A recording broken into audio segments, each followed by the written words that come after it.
show. So that's interesting. You've got the who's who coming tonight, Paul. Yeah. Alrighty. Well, so I will introduce myself. I'm Rick Thompson. I'm in Central Ontario, just a little bit outside, west of Ottawa on Highway 7. And we started this about about 2 months ago now.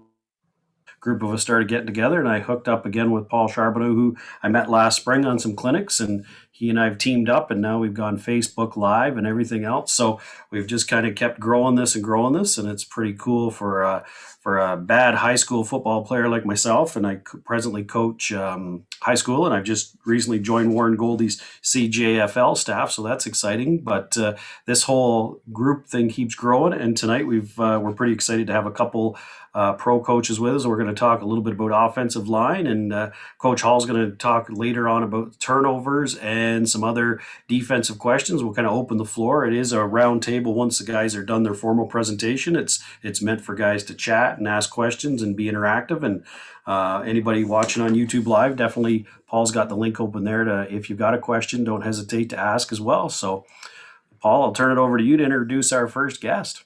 All right. Awesome.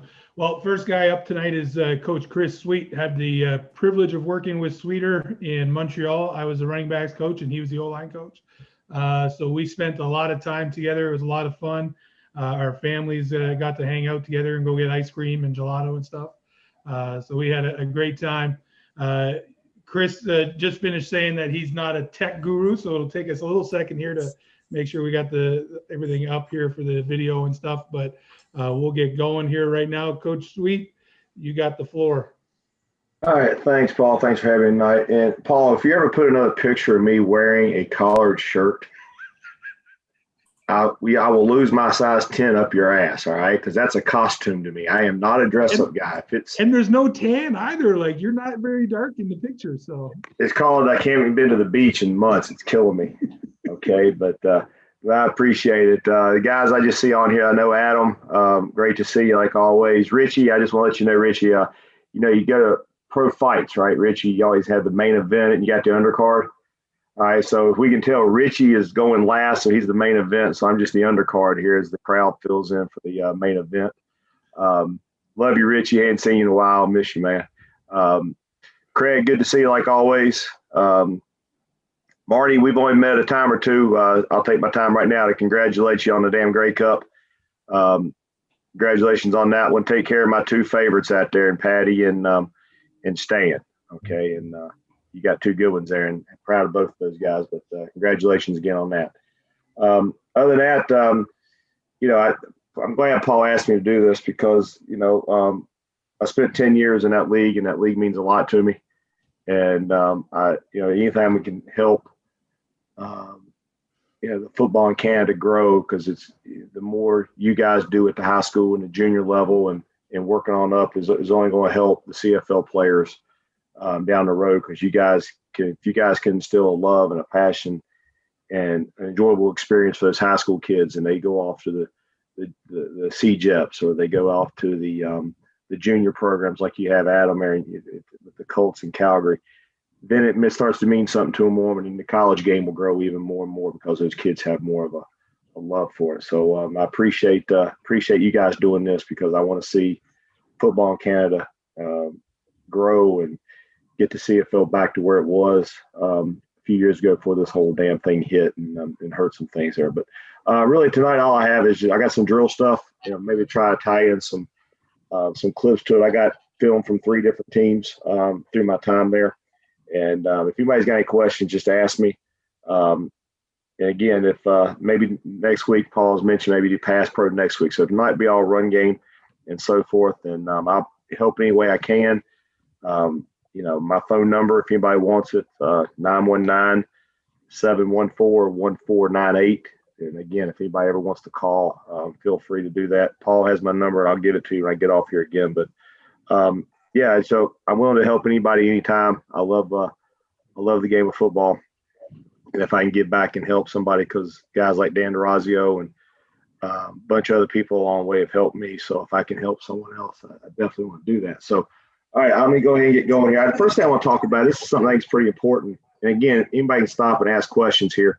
Paul, give me a second here, but I got a couple different slides I want to show here as I start off. And I guess I got to go to share screen, right, Paul? Correct. Let's see how we do here. All right, not where I want. I'm sorry. Pressure's Paul, on. is it sharing now, Paul? There you go. Yeah. All right, let me get it down to the page I want here. All right, this is all. You said I couldn't do Vizio, Paul. This is all Vizio, bud. All right. Very nice. Vizio and DV Sport. After that, I can't turn the damn computer on. All right. Let me see what page I'm on here. Hold up. Give me 1 second, guys. I had this thing niced up and then it got bombarded. It got switched up on me. I apologize.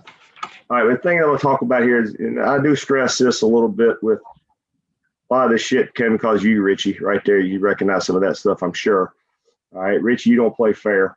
I apologize here. It took me 1 second to get to page 149. All right, I just put this on as a start because this is something that I believe in. I think it's important.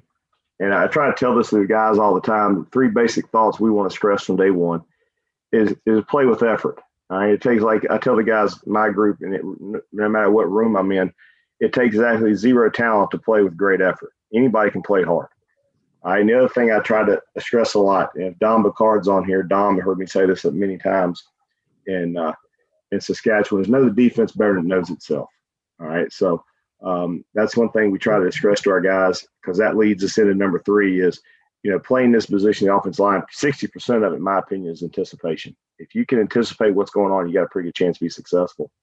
And 20% is technique, and that's a big 20%, don't get me wrong, but then 20% of it comes back just playing hard.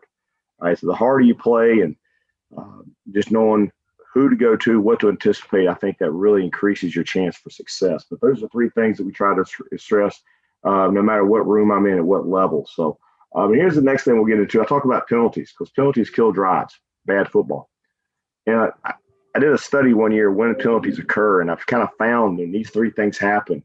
And a lot of times you don't know what they're being taught or what was going through their mind, but you can kind of get an idea about body language and how they react to the situation. But penalties occur to a lack of effort, all right? Not moving your feet, not being where you're supposed to in terms of finishing a play or getting to the right aiming point because you come off the ball slow, whatnot. But I think penalties come to lack of effort. And then the other one is a lack of focus or concentration. For example, picking up a twist, all right? Defensive 3 technique goes out. If your focus and concentration is not at an all-time high and you're late on the looper, well, what's the first thing you do? You grab them. All right, so there's a situation there, which leads us to number 3, is a lack of technique. And that comes through a lot of things we'll talk about tonight in blow delivery and how to fit a defender and what the percentage of the defender you want to cover up. Lack of technique will cause you to get penalties, okay? Grabbing defender instead of moving your feet, all right? Hitting someone in the back because you were slow off the ball or whatnot, or late off the snap count. So those are 3 of the 4, and then I think one's just a lack of ability. All right, a lack of ability. Sometimes guys just aren't good enough. All right, and they have to grab, they have to do certain things to get the penalty. So those are some things I kind of believe in there. Just wanted to start that off here because I think I'll tie in with some protection stuff. Now I want to go to the next slide right here. We're going to talk about what I call percentages and fits. All right, and just positions. All right, and this is the one I just want to talk to here.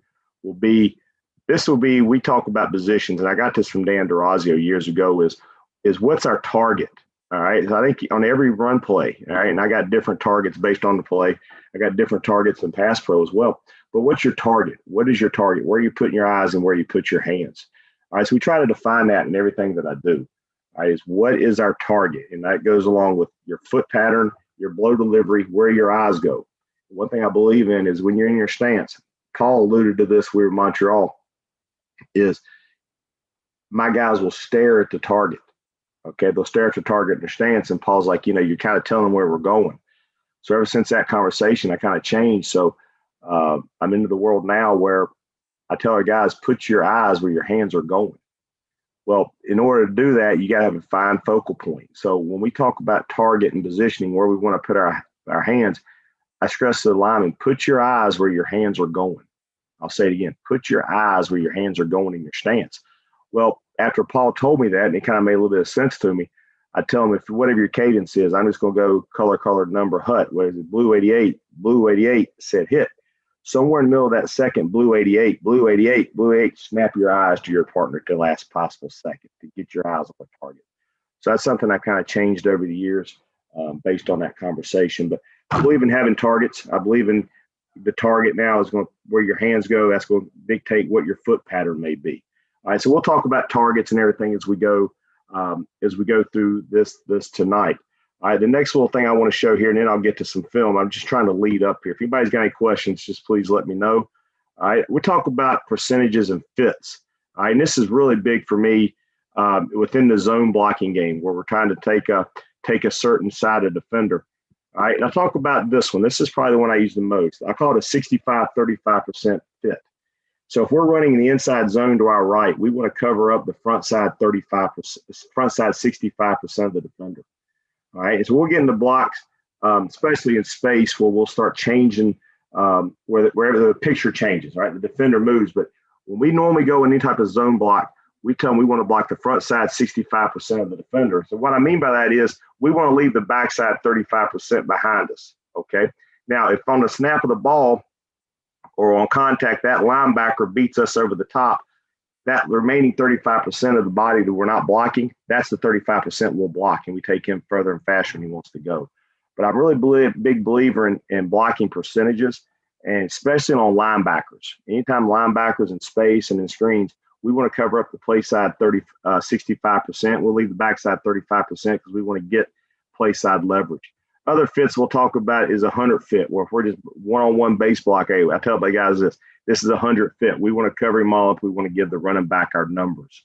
This will be more or less on a man block or a tight A-gap zone type play. So I'm talking percentages later on. That's what I kind of mean by that. All right, so I just kind of want to leave that. We'll stop at that point right there. And I just want to get to some film now. All right, if anybody's got any questions, kind of let me know. So, Paul, I guess I got to stop my share here. Then I'll go to the next share here. So like I said, if anybody's got any questions, Paul, anybody right there, just please ask. I don't know everything. I probably don't know much at all, if the truth be known, but I want to be able to help in any way I possibly can. All right, so let's go here. All right, let's see if I got this knifed up. All right, so I got this kind of time coded to where I want it. All right, get this going here. I have to do this here real quick. And it's not doing what I want it to do. There we go. Can I operate? All right, can everybody still see it okay, Paul?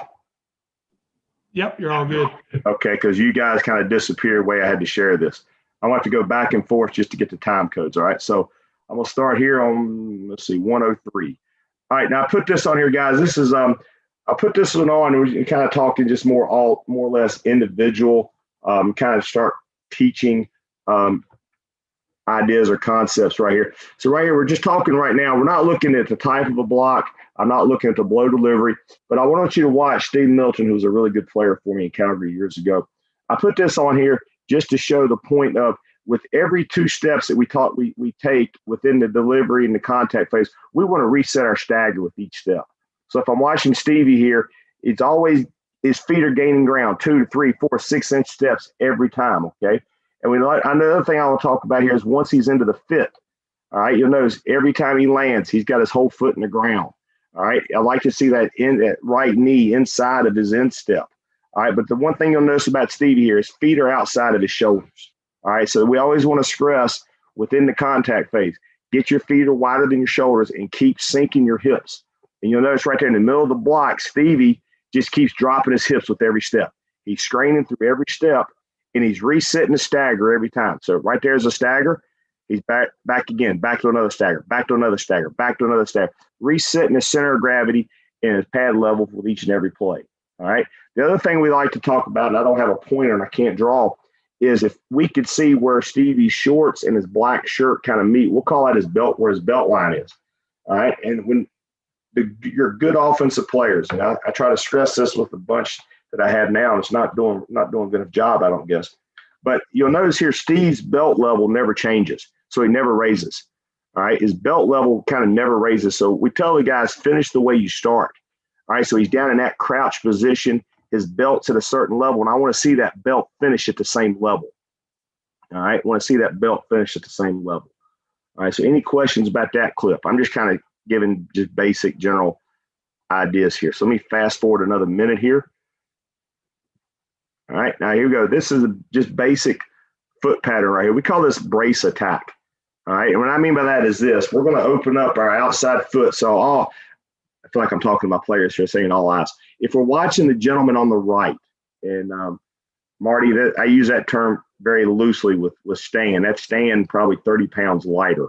All right, that's one of my favorites, Stanley Bryan here. But if we watch Stanley right here at number 62 at the right side, all right, he's blocking a 5 technique. All right, so this is just basic one-on-one drive block type of scenario. We use the medicine balls here for tight hands and blow delivery, et cetera. I'd like to see the defender with his knees more bent. All right, but we'll notice here on Stan, when he takes the first step, all right, I'm going to try to pause it. All right, when Stan takes his first step, as you'll notice right there, that's a pretty good job pausing, Paul, right there. It's many years on the Cowboy, Paul. All right, but if you notice right here, you'll see Stan's hands coming between his legs. He drops them right up between his crotch. So I like to tell the guys, if I'm standing behind them, all right, I'm standing where Adam is. There's Adam right there behind 64. All right, if I'm standing where Adam is here, I want to be able to see his hands drop between his legs. And I do that for a couple of reasons, guys. All right, I think whenever you bring your hands up or any part of your body flares out or comes up, your shoulders and your head come up. Okay, your head and shoulders come up. So I wish I could draw, but I really like that you can see Stan's hands on the first step come between his legs. All right, another thing I tell the guys to do, just from a blow delivery standpoint. All right, and this goes back to lack of penalties, okay, and those type of things is let's get our hands inside. So vertical leverage, inside leverage with our hands. All right, so we get our hands in tight. I always tell them this, hide your elbows from the camera. So if I'm looking right here, I don't ever see Stan's elbows. You don't see Stan's elbows. He's hiding his elbows. All right, now if you look back over here on the left at number 69, watch what happens. His elbows come out, okay? His elbow comes out. He's going to start to raise up. Now he's giving up his chest. All right, he's giving up his chest. All right, now we'll notice when Stan takes his first step, I call it a brace step. All we're doing when we take a brace step is this. I tell the guys, and not too subtle, politically correct term, you point your dick where you're going. All right, that framing the hips. So when your first step, you're going to open your hips. You're going to frame your hips. You're going to point your dick at the target. All right, goes back to those positions, right? 0, 1, 2, whatever it is, your landmark on the defender or your aiming point on the defender, we want to point our hips. All right, and the reason I tell them to point their dick at their dick is that's going to get their hips on the angle that we want them. So in order to do that, your first step has got to open, and you'll notice right here, Stan's off knee. His left foot turns and points at the defender. So that's the attack phase, all right? So it's brace on the first step. Hands are tight. Second step comes 2 and 3. And then from that point, all right, at that point, we just say right now, drive your knees in his knees, step on his toes, all right? Step on his toes, okay? Step on his toes, drive your knees through his knees, all right? Now, here's the toughest part now. We want to be low, flat back as long as possible. We want to have a crouch in our knees. We want our back arched. But I tell the players this, we want to stay down as long as they allow us to stay down. When they raise up, we raise up. When they raise up, that's when we want to start to climb. So Stan is into the phase. Now, at some point, the defender is going to try to separate. When they try to separate and they start looking for the ball, that's when we want to raise up and climb and go step on his toes in that position. All right, going back to not being politically correct here again, I would tell right now to Stan, you put your dick on his dick. All right, you keep climbing right there. You put your dick on his dick, step on his toes, and at all time, pound your knees.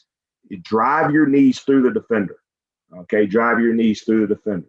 All right, so there's just kind of some points there, just in a one-on-one base drive block type deal. Okay, and then at that whole time right now, we want to then put our hips on his hips where they can't get off the block. All right, like I said, stop me anytime. I'll go to the next foot pattern here. I call this a brace drag where you work lateral. All right, where you work lateral. So we're looking at the guy on a far offensive right. So over top of jersey 50 holding the bag, furthest to the camera view to the left. All right, this is John Gott, who was famous for drinking a beer in the end zone. Okay, I was proud and disappointed in him at the same time, but we drafted John when he was a rookie, so he's one of mine, I guess. But this would be John right here on our far left as we're looking at it, far right if you're on the offensive side. All right, we're looking at John right here, just using lateral footwork to get in front. I call it a brace drag. So I call it that for this reason. There's the first step is a brace. And then he's going to work just kind of laterally to get in front of the guy. I call it a brace drag and attack. Pretty good if I look at the camera here, the second one to the right in front of jersey 67. That's Edwin Harrison, I think. All right, notice how he stays. He works lateral, takes the first step, and then he just drags to get in front, and then he tacks. Then he gets into attack phase of the block. And all the time as they're doing this, you'll notice right there, all their hands are tight. All right, that's a great picture right there of John. I can't tell who's in the middle, and then the offensive player top of 63. Their hands are tight. They're hiding their elbows if the camera's behind them. They frame their hips, and now they're getting into the block.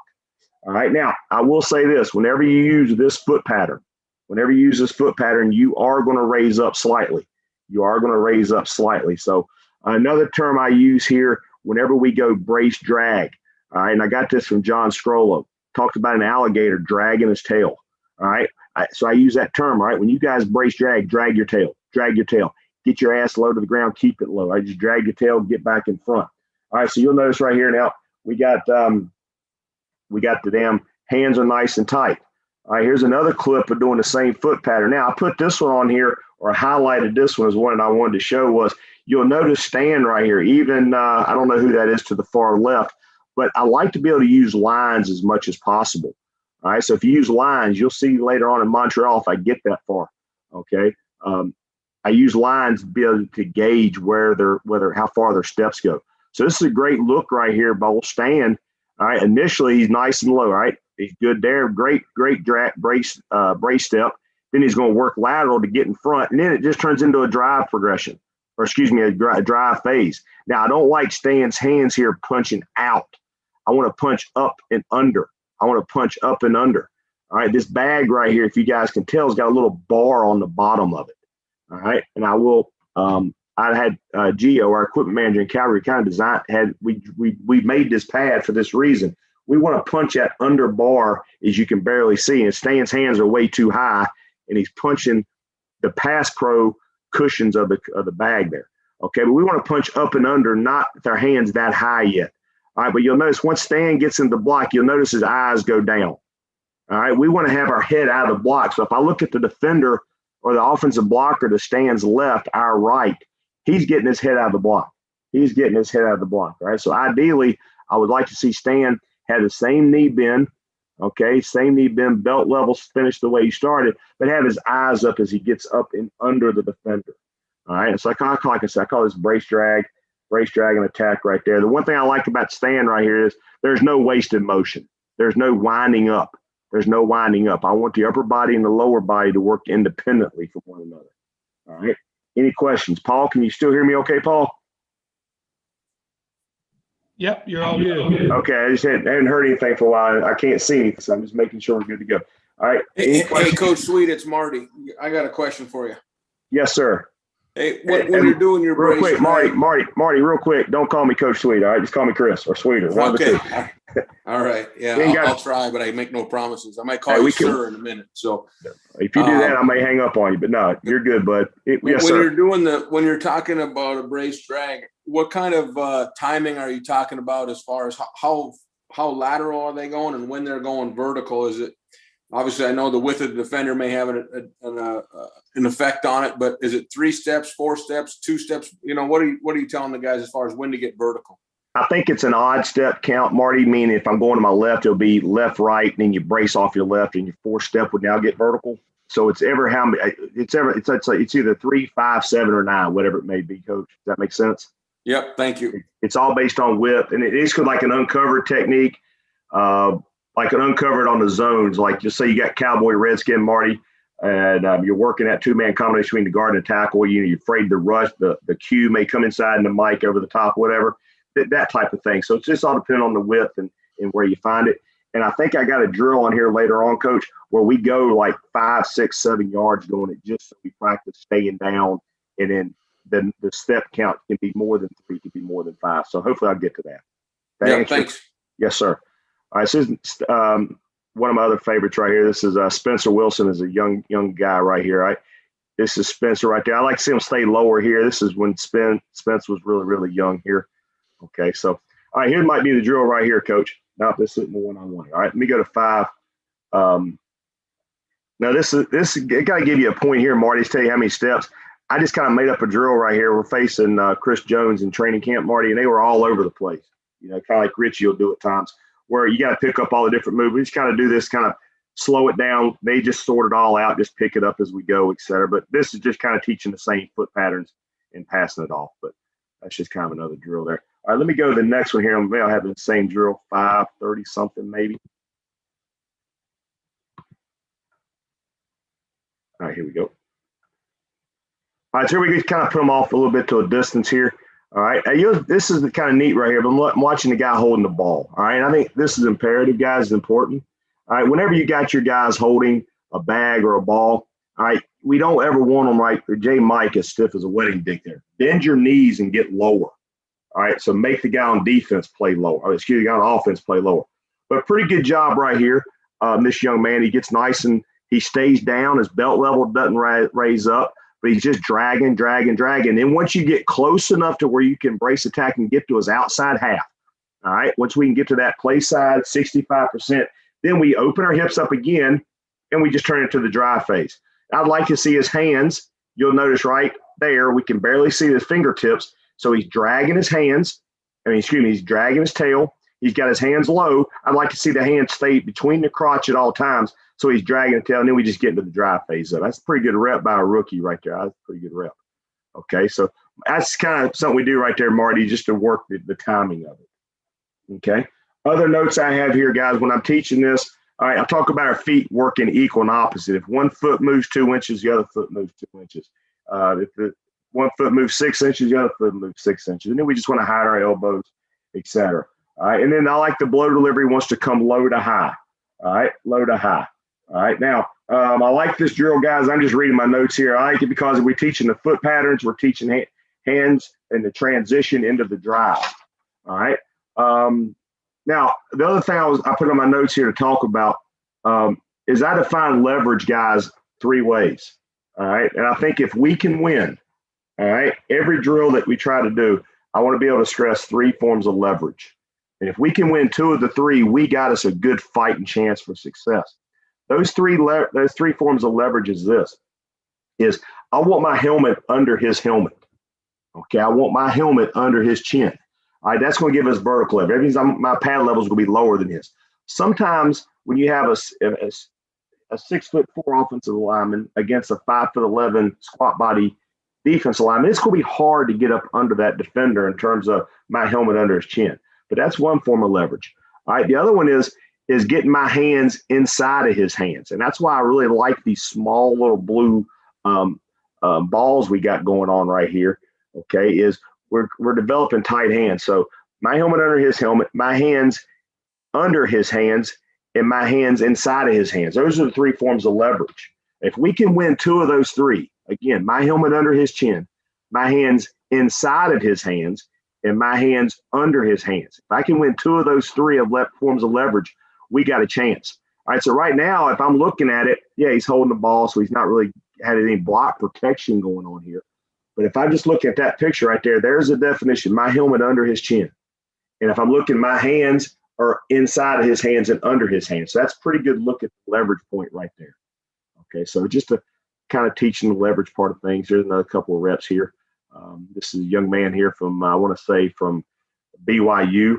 All right, but you notice here, same type foot pattern. I think this may have been rookies here mainly. All right, but he gets it up and under. All right, you still got the same thing. There's the climb portion. All right, you'll notice his legs and his knees are outside the defender's hips. Okay, and he's putting his hips on his hips, et cetera.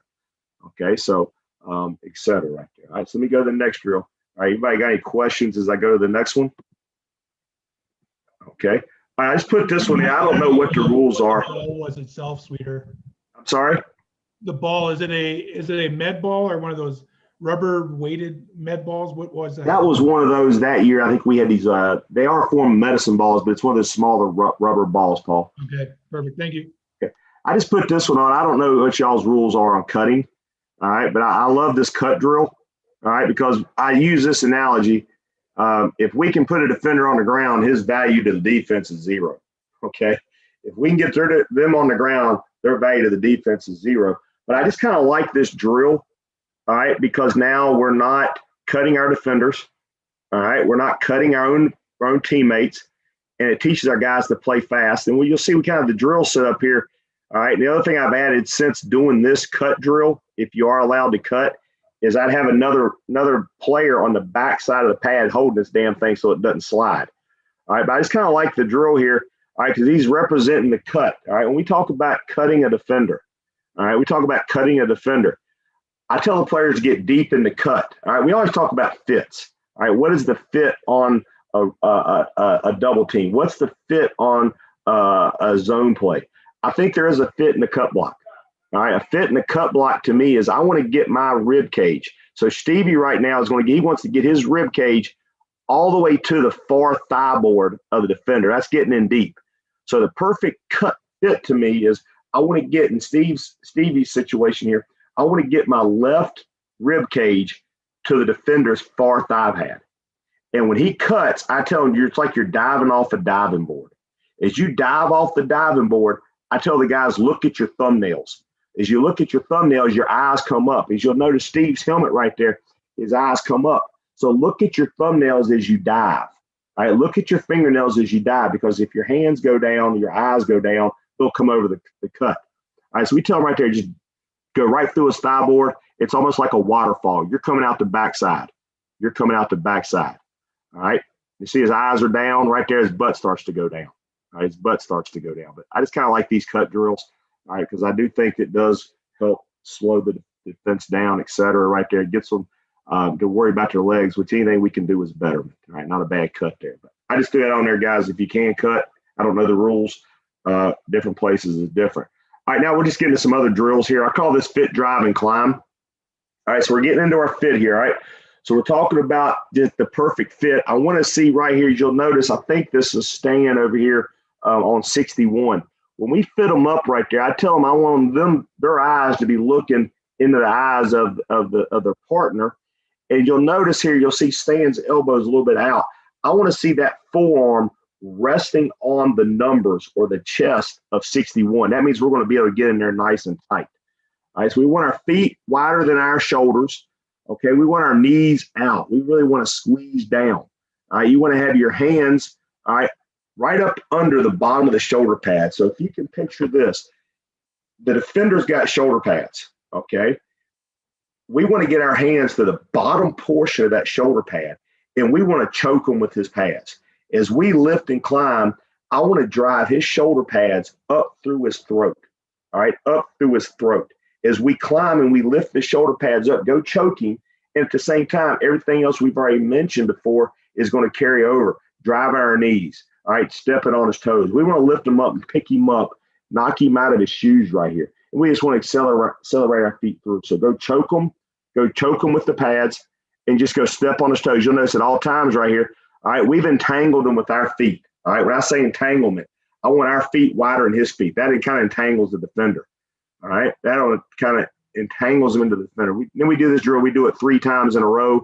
We tell them to squat, reset themselves, do it again. This is a ball buster. All right, this is a great punishment drill. This is a great discipline drill for kids that are late or whatnot. But this will break their balls if you do this full speed, 3 full speed reps here. They'll go about 15, 20 yards, and it will wear their ass out. All right, so the next play, we put them on a sled and did this. All right, we put them on a sled and do this. I'm not a big sled guy because normally one guy's pushing, everybody else is just trying to catch. All right, but if I'm watching the guy on the end, this is Tony Washington. I think Tony's still with Montreal, Paul. I'm not sure yet. But this looks like Tony here to our far left down here on the bottom. You'll notice Tony right here will snap his hips and lift. All right, and then he'll work on getting hip to hip with it. Snapping the hips. Watch him get his head out of the block right there. I like that. All right. So the defender raised during the course of the block. Now he raises with it. Now he just goes and climbs. And at this point, everybody now is just trying to hang on. All right. But I do like the snapping of the hips, etc. right there. Okay. So that's just one kind of rep there. All right. Let me go to the next drill here, 1428. If anybody's got any questions, Paul, if anybody's sending anything in, let me know. All right. Either I'm boring people to death, Paul, or I'm one hell of a teacher, one of the two.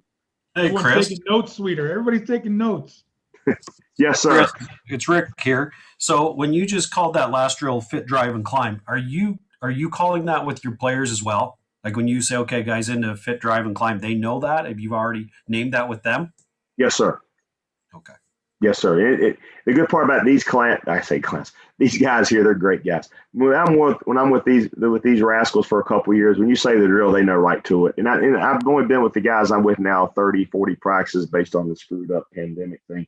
But normally I'll say the drill, and they're pretty good after a couple of times. But yes, sir, that's kind of the same terminology day in, day out. Yes, sir. Okay. Anything else, guys? All right, now I put this in. I call this shrug or ragdoll. It depends on the year. All right, depends on what I'm writing down. But I'm doing the same type of drill. All right, it's the same. It's the same fit, drive, and climb. Now I have the defender try to throw them off the block because this is what happens. All right, so now this would be if I'm looking. Let's look at the defender up on the far side there to our as we're looking on the camera to the left. I always start everything with feet. I'll say feet, and I'll say drive. So right there, we're getting into the drive. So now there's both of these blockers here. They're into the block, okay? The defenders taught what? They got to protect their gap, and they're going to shed the block, etc. So how they going to do it? A lot of times they would try to rip across or whatnot, or they try to throw you off the block. So this is rad dog or shrug drill, whatever you want to call it, but it's feet. All right, when I start to drive, I'm getting into the same drill we just did. Now just add the shrug to it. Now the key part of this drill is, again, same thing we said earlier, reset your stagger with every step. All right. Press your hips to his hips. Put your dick on his dick. Drive your knees in. All those sayings and all those same processes are taking place. Now, the big thing is when they start to try to throw you off the block, do not cross over. Do not cross over. All right, I think the guy here on the bottom is doing a better job than Gerald on the top. I think the guy here on the bottom on 57 is doing a better job. You notice his feet are moving. He never crosses over, and his hips kind of flip. All right, his hips kind of flip within the block. All right, so I think that's a pretty good drill there. All right, you'll notice here, not a lot of core strength here. All right, of course, Bender is a big, strong rascal, but this is Spencer Young. Notice right there, he's not pounding his feet, and he gets a little off balance there, and he's on his toes. Okay, so just another clip there. All right, any questions on that one? I'll go to kind of the next drill. This is getting into a linebacker block. All right, let's see, 2031.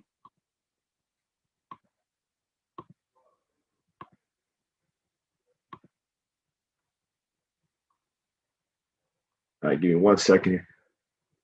All right, this is kind of talking about blocking a linebacker. So let's say you're a guard, whatever it may be, a center, and you're working the zone scheme. You go up to your linebacker. You know, if it's wide zone, hell, I say go mount them right now, go cut them, whatever it may be. But you want to get them as fast as possible. Sometimes you got to play a little bit slower. So I like this drill for a couple reasons, okay? I'm teaching the hand carriage. You'll see their hands are low. He's hiding the elbows. All right, I call it give me 1,000 steps in the ground. He's pounding the ground. He's pounding the ground. Then when you get to the linebacker, you now want to accelerate your feet. I believe this, all right? Anytime we block in space, I don't care if it's a screen, I don't care if it's a linebacker block, I don't care if you're pulling on a crack toss or a sweep, whatnot. The blocks happen in a 3-phase or a 3-speed tempo, fast, slow, fast, all right? So we want our feet moving fast, go as fast as possible, moving fast. Then you slow them down right before contact. There's a slow, and then you speed them back again, speed them back up on contact here. So I call it fast, slow, fast. So this is kind of timing the punch here. He's taking small steps. He's pounding his feet in the ground. He's taking his time. And then when he lifts, go step on his toes and climbing. Find a fifth gear. I use this term a lot. Within the contact phase, once you're engaged in the block, find a fifth gear. Find a fifth gear. Accelerate your feet through the block. All right. Accelerate your feet through the block. Okay. All right. Just another drill of it there. Okay. Like I said, I got a lot of film here I cut up, etc. right there, Paul. So I got to quit sharing there, Paul, and I'll go to the next set of clips I got here, Paul. Give me 1 second. Anybody got any questions as I'm looking? I'll be happy to answer them. Nothing on YouTube Live. If any of the guys have any questions that are on the Zoom, feel free to unmute and ask the question. Coach Sweeter might have to go to the bathroom if he drinks that whole thing during his presentation, though. This is my second one of the day. Thank you. Is it Diet Dew, Coach? I'm sorry? Is it Diet Dew?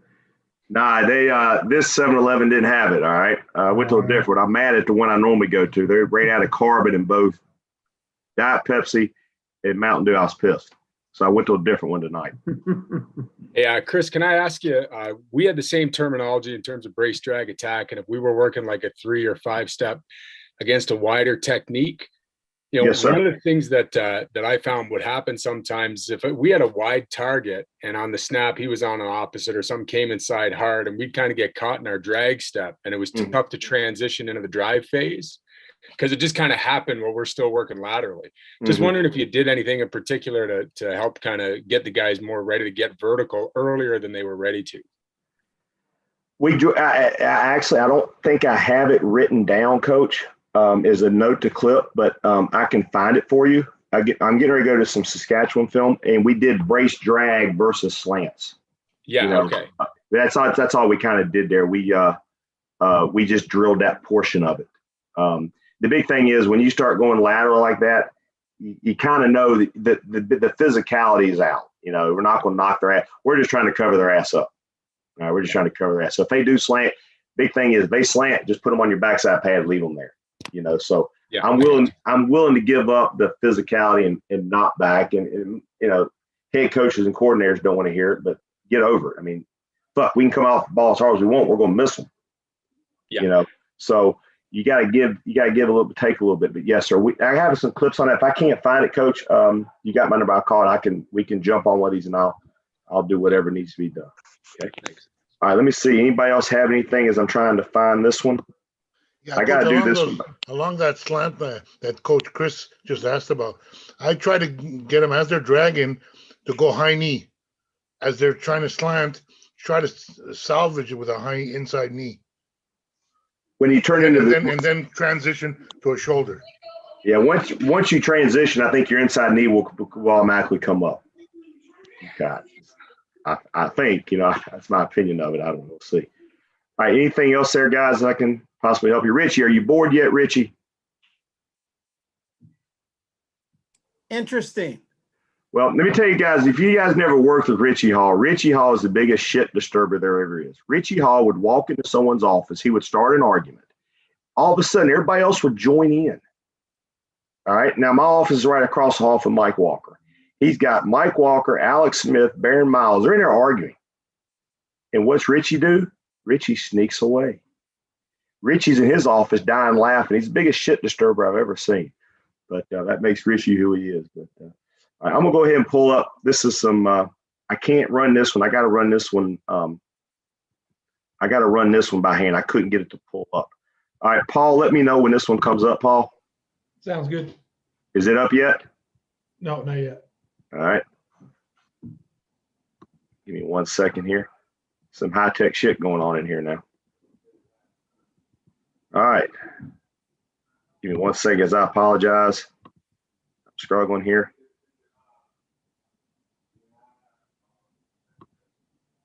All right. I'm sorry here. All right. Share screen. All right. Is it up, Rich? Paul? Yep. Now you're up. All right. So I got to operate this by hand, guys, and I apologize. All right. You'll see some zone terms or whatnot. If there's any questions on the zone stuff, just ask me. This may take a little bit of time, so we'll see how it goes here. All right, the first one we're going to share, I want everybody to look at the right guard here. This should be the first play. All right, we're looking at the right guard, Ben Heenan, rookie here this year. All right, you'll notice right here, I love the stance. I meant to get the stance earlier. I used to be a narrow base stance guy. Now I think because these guys are getting so big and tall now, it's hard for them to bend. I want them stances to be wider than what a lot of people like them. And by doing that, now I can really squeeze my hips down and get lower. So I'm more of a wider base in the stance. Knees are out, toes are out, and it allows us to get lower. All right, it allows us to get lower. I used to be a lot narrow, but I'm not that way anymore. So I think Ben right here, it's a pretty wide stance, and Ben was 6'4", whatnot. Okay, but I really like the stance there. He's nice and wide. Okay, I don't like Brendan's hand right there being out. I like to see the hands low, kind of like you see Pat here. Marty, there's a young Pat, Patty Newfield there. Looks a lot smaller, doesn't he? But I like their hands lower even in their stance. But right here, watching right here, not to reverse this a little bit. I'm on a 10-second reverse schedule here. All right, well, notice on the first thing, watch Ben as he comes off, he claps his hands. All right, he claps the hands to get them in tight so we can get the blow delivery up. So we want to clap as we deliver the blow delivery up. Then you'll notice the hands getting inside. Then the last thing you'll see, I just put my notes here, number 3, a shrug drill. You will see 96 try to shrug bent off right here. So I can't reverse this the way I would like, but there's the drive, there's the shrug, and he can't get off. All right, he couldn't get off. All right, so here it is again. And again, I'm working this by hand. All right, so right there, there's the clap. You'll see it. You notice where his hands are. All right, so if I'm looking at leverage now, all right, things we've already talked about. Benny right here, Ben is he's covered up to 65% of the front side half. He's covered up 65% of it, okay? This defender, if he wants to work hard to his outside, he's now going to block the remaining 35% of him, okay? So this kind of goes back to my percentage of the fits. All right, the other things I'm looking at, I paused the picture there. All right, we got play side leverage. All right, you'll notice Ben's got his hands up and under. He's got his hands up and under. Now he's up and under the guy. The guy tries to separate. Just block him as you find him now. And here comes the shrug drill portion of it. And he can't get off the block. All right, he couldn't get off the block. All right, so I thought that was a pretty good clip there just to kind of show that. I believe this might be the same play here again. Nope. All right, so let me go here to the next clip. All right, so right here we're looking at, all right, now this is point 41 here. Looking at the left guard.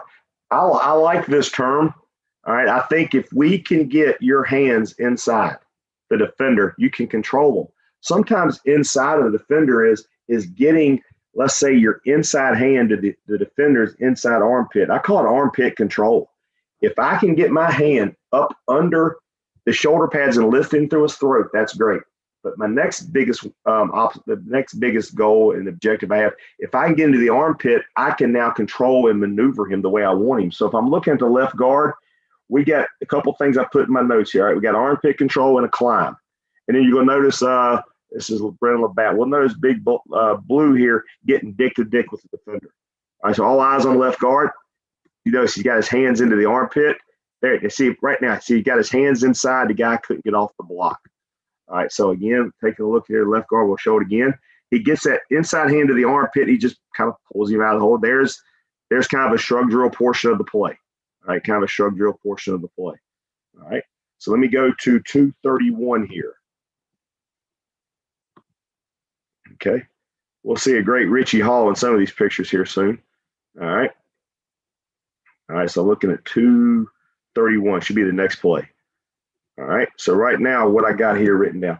All right, I call this walking the dog here. All right, I'm watching the guard here. He's going to walk the dog. And what I mean by that is once you cover him up, you want to take your backside fist and you want to put it in that backside armpit and you want to lock it out and just kind of walk him down the line of scrimmage. All right, so I believe we're looking at the right guard here, and I believe this is Pat Newfield. I love the stance. He's got the little bit wider than shoulder width. His offhand is down. All right, his offhand is down.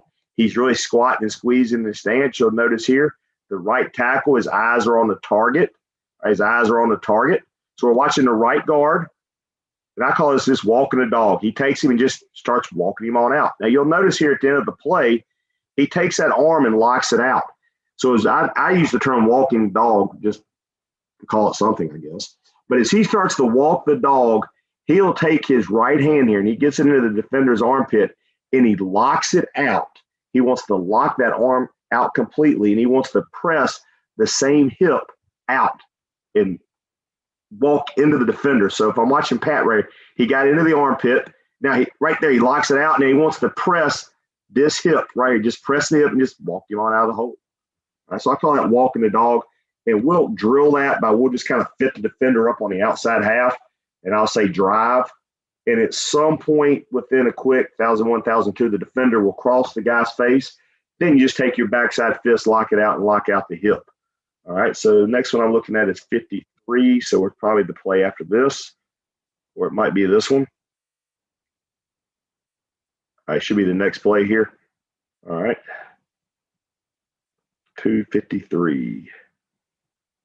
All right, I just put this one in here, Paul. You know how I feel about this play. Richie, best play in football is the wham, where you damn trap the backside 2-eye. Boom, that's dirty pool. Best play in football, if you ask me. If you're not running, you're not trying to win. But I just put that in there if anybody wants to talk about that. That's my favorite one. All right, so now let me go here about 353. All right, we'll get back into the brace attack world here. All right, this is just basic one-on-one drive block right here, okay? So you'll notice here we got this looks like a left guard, left-hand stance. I like to see his feet just a little bit wider. All right, get his toes out, and really sink in the hips. All right, so what I put here with this one right here, watch the punch of the hands. All right, now he's getting up under the big red ball here, but watch his head get out of the block. All right, there's the clap. You notice he's hitting the elbows. All right, now you'll notice he's rotated the off knee. So when that first step goes, he puts his instep in the ground. He's going to drive the second step. That's what I call the attack phase. He's going to attack that second foot to and through the defender. All right, here he goes again. All right, so that right foot now, he wants to get it going vertical. Brace, and here comes the second. Here's the attack. He's hitting the elbows. Now, as you start to climb, get your head out of the block. To me, that's a pretty good rep. All right, here's Dominant Picard right here. This would be a shade on the nose. Notice how he gets in out of the block, gets their hips on their hips. All right, next clip right here, okay? This would be right here. Watch the first step. All right, the first step. When he takes that first step, all right, and if you just do this, one step and pause. Say sit, hit, and take that first step. Take that brace step, whatever you want to call it. I don't care if it's forward, if it's dropping back a little bit, we're going louder, it doesn't matter. But that first step, you want to drop and sink your hips. Drop and sink your hips. And I think you'll see the guy doing it right here does a nice job. I think this was Ben. Okay. I apologize, guys. I can't work the cowboy here. All right. But you'll notice when he takes his first step, watch his hips drop. His hips drop, and there it goes back to the vertical leverage. Get back up under his chin. All right. So let's take a look at Ben going inside now. All right. So he's going to take whatever angle he's got to take to get to the target, which he's been coached to take. And as he takes that first step, he's going to rotate his off knee to the defender. See that knee kind of turns? You'll notice there's the foot. He got his heel, his foot is out. He's got his knee in. He's hidden his hands. You can barely see him there, but he's hidden his elbows. And as he lifts, he gets his head out of the block and he climbs. Great look right there at Ben trying to step on his toes with each and every step. Go entangle him with your feet. That means entangle means get your feet wider than his feet. All right, that just engulfs them. All right, this is a pretty good clip here. This is a pretty good clip that right now, this would be a 5 technique on the tackle. I like this clip because you'll notice at all times, Xavier is 6'7". All right, Xavier Fulton. X was about 6'7". This young man here might have been 6'2" on defense. Watch how right now, X is not going to win vertical leverage, but watch him get his hands under and inside. All right, this is all done without pads. So right now he's going to be probably brace drag versus loose 5. See how he gets his hands in, and the guy couldn't get off the block. I thought that was a pretty good rep right here. Watch his hands and blow delivery. All right, because when you get to a pretty good, when you're facing, when you got a good defender, a good opponent, you're not going to knock his ass back, gentlemen, with your hands. You're going to win by leverage. And watch how he just kind of eases into the block with his hands. Does a great job here. Tight hands. Notice they're tight at all times. He just kind of walks him on out of there. He just kind of walks him on out. All right, so that's pretty much with that one. Let me go to the next clip here. All right, I got 456. This would have been it. Okay, wait for it to come up here. All right, so right now we're looking at the left tackle. All right, now left tackle here, he was a big, strong, explosive sucker, okay? But it doesn't matter how big he is or how explosive he is. If you got your hands inside, you can be a lot less stronger, a lot less more physically imposing if you have leverage. Watch the left tackle here. He gets his hands inside and he just lifts the guy up. Also at the same time, on the contact phase, when the guy tries to separate, I use this term, find a 5th gear. Watch Big Johan here at left tackle, find a 5th gear with his hands, then find him with the feet and accelerates. I think that's a great look. And go back here one more time. Okay. All right, so watching the left tackle, watch his hands be nice and tight. You see he hides his elbows, gets his hands inside. All right, gets his hands inside, and he lifts and he starts climbing it. All right, here, guys, here's another reason why I really like using the hands in this way. All right, defensive linemen, okay, the good defensive linemen, they go from ground to chest. They don't really wind up. I love it when I watch defensive line coaches go down and beat the shit out of the sled.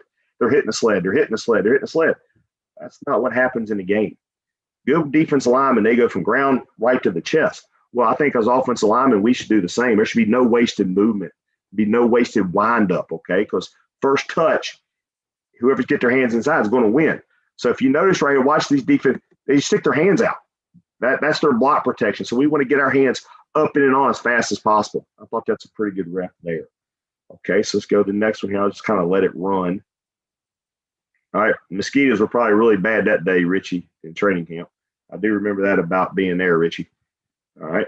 All right, next clip right here. All right, so we're watching, again, just kind of showing the point of hands are tight, getting our hands tight. So we're watching where the mouse is circling here. All right, you'll notice the clap here. All right, you'll notice the clap, all right, by all these guys here. They're getting their clap in. That just brings their hands. So there's no wasted movement. We're trying to do everything we can not to teach or not to allow wasted movement, not to allow wasted movement. All right, so we got another clip here. I got 5:30 I'm going to next. That's a pretty good clip right here. I didn't really have this one marked, but we'll get to it and just kind of watch Labatt here. All right here where my mouse is. Okay, good camera angle of it. All right, there's the clap. And look where he drops. See, he drops his hands between his legs. All right, you'll notice all of his weight's going forward. He's got about a 20% tilt in the shoulders and in the chest. I like that. All right, so I do teach that. I do want to teach, and I got to do a better job of it. I'm not real good at it right now. I will talk to him about what's the tilt. All right, we want about a 20 to 40 degree tilt in our shoulders, in our back from our hips. That's a pretty good tilt by both of these young men here. Their hands are tight, their elbows. You'll notice every cleat is in the ground. Look at this knee. Both knees are turned in. All right, both toes are aiming at the aiming point. Then we get to blow delivery. Then you'll start to raise as they raise. Now lift them up. All right, now key point you'll see right here. Okay, I do think once you're in the fit, all right, I think we're a little high here at the end point. We're cutting hairs, I know. But I think the perfect fit, we want to have our fingertips above our eyes. That means our hips will be a little bit lower and we're getting the lift in the climb, gentlemen. Okay, so just kind of throwing that out there. All right, so let's see. I'm looking on the 5:30. All right, I won't be this play maybe. Let's go to the next one. All right, let's look right here. This would be 5:30. All right, right tackle.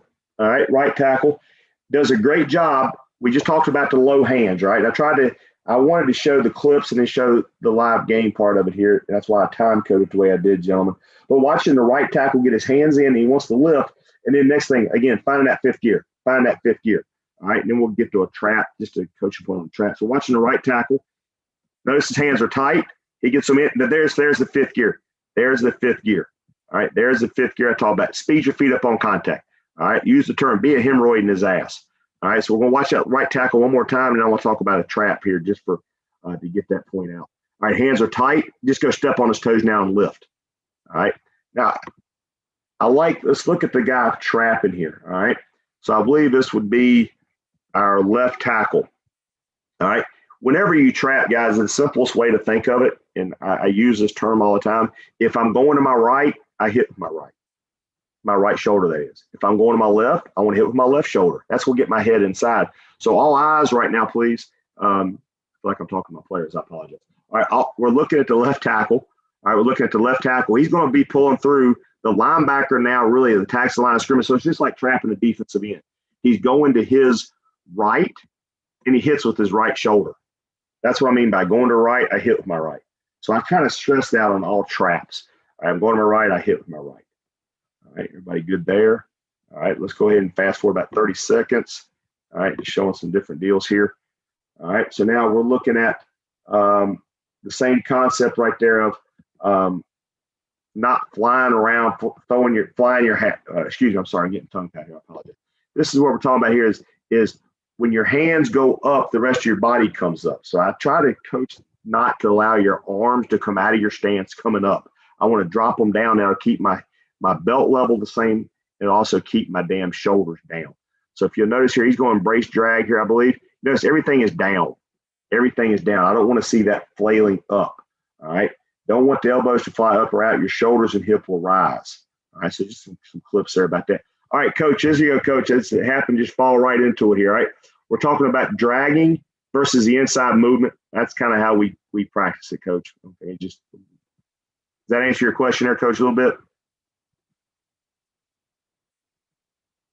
Yeah, that's what I was looking at. Yeah, so thanks. Okay. And we just do that about once every couple of weeks, especially versus teams we know they're going to move.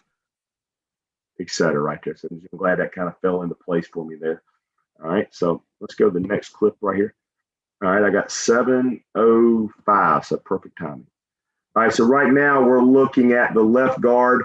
All right, here's this. He's going to brace drag. We got a 3-man zone going to 47. I like good stuff. But watch how he just kind of turns the damn drag and transitions into a drive. Just kind of a live clip of it. Boom, puts him on the backside pad, etc. All right, if you notice, I said the objective of all zone blocks is to put the defender on your backside pad, in my opinion. We can put them on the backside pad, we win. If they want to stretch and work outside and play their gap responsibility, then you just walk the dog. But I always talk about put the defender on your backside pad. All right, I'm going to move forward here a little bit. This is something now, I actually teaching more of this now than I ever have. Okay, I'm watching the left guard here. I call this a hammer and a club, all at the same time, club and hammer, whatever you want to call it. All right, what we get is a wide technique. I really teach this to tackles. All right, so I'm looking at this left guard versus this 4-eye. I want to still use the same blow delivery with my outside hand where it comes up and under.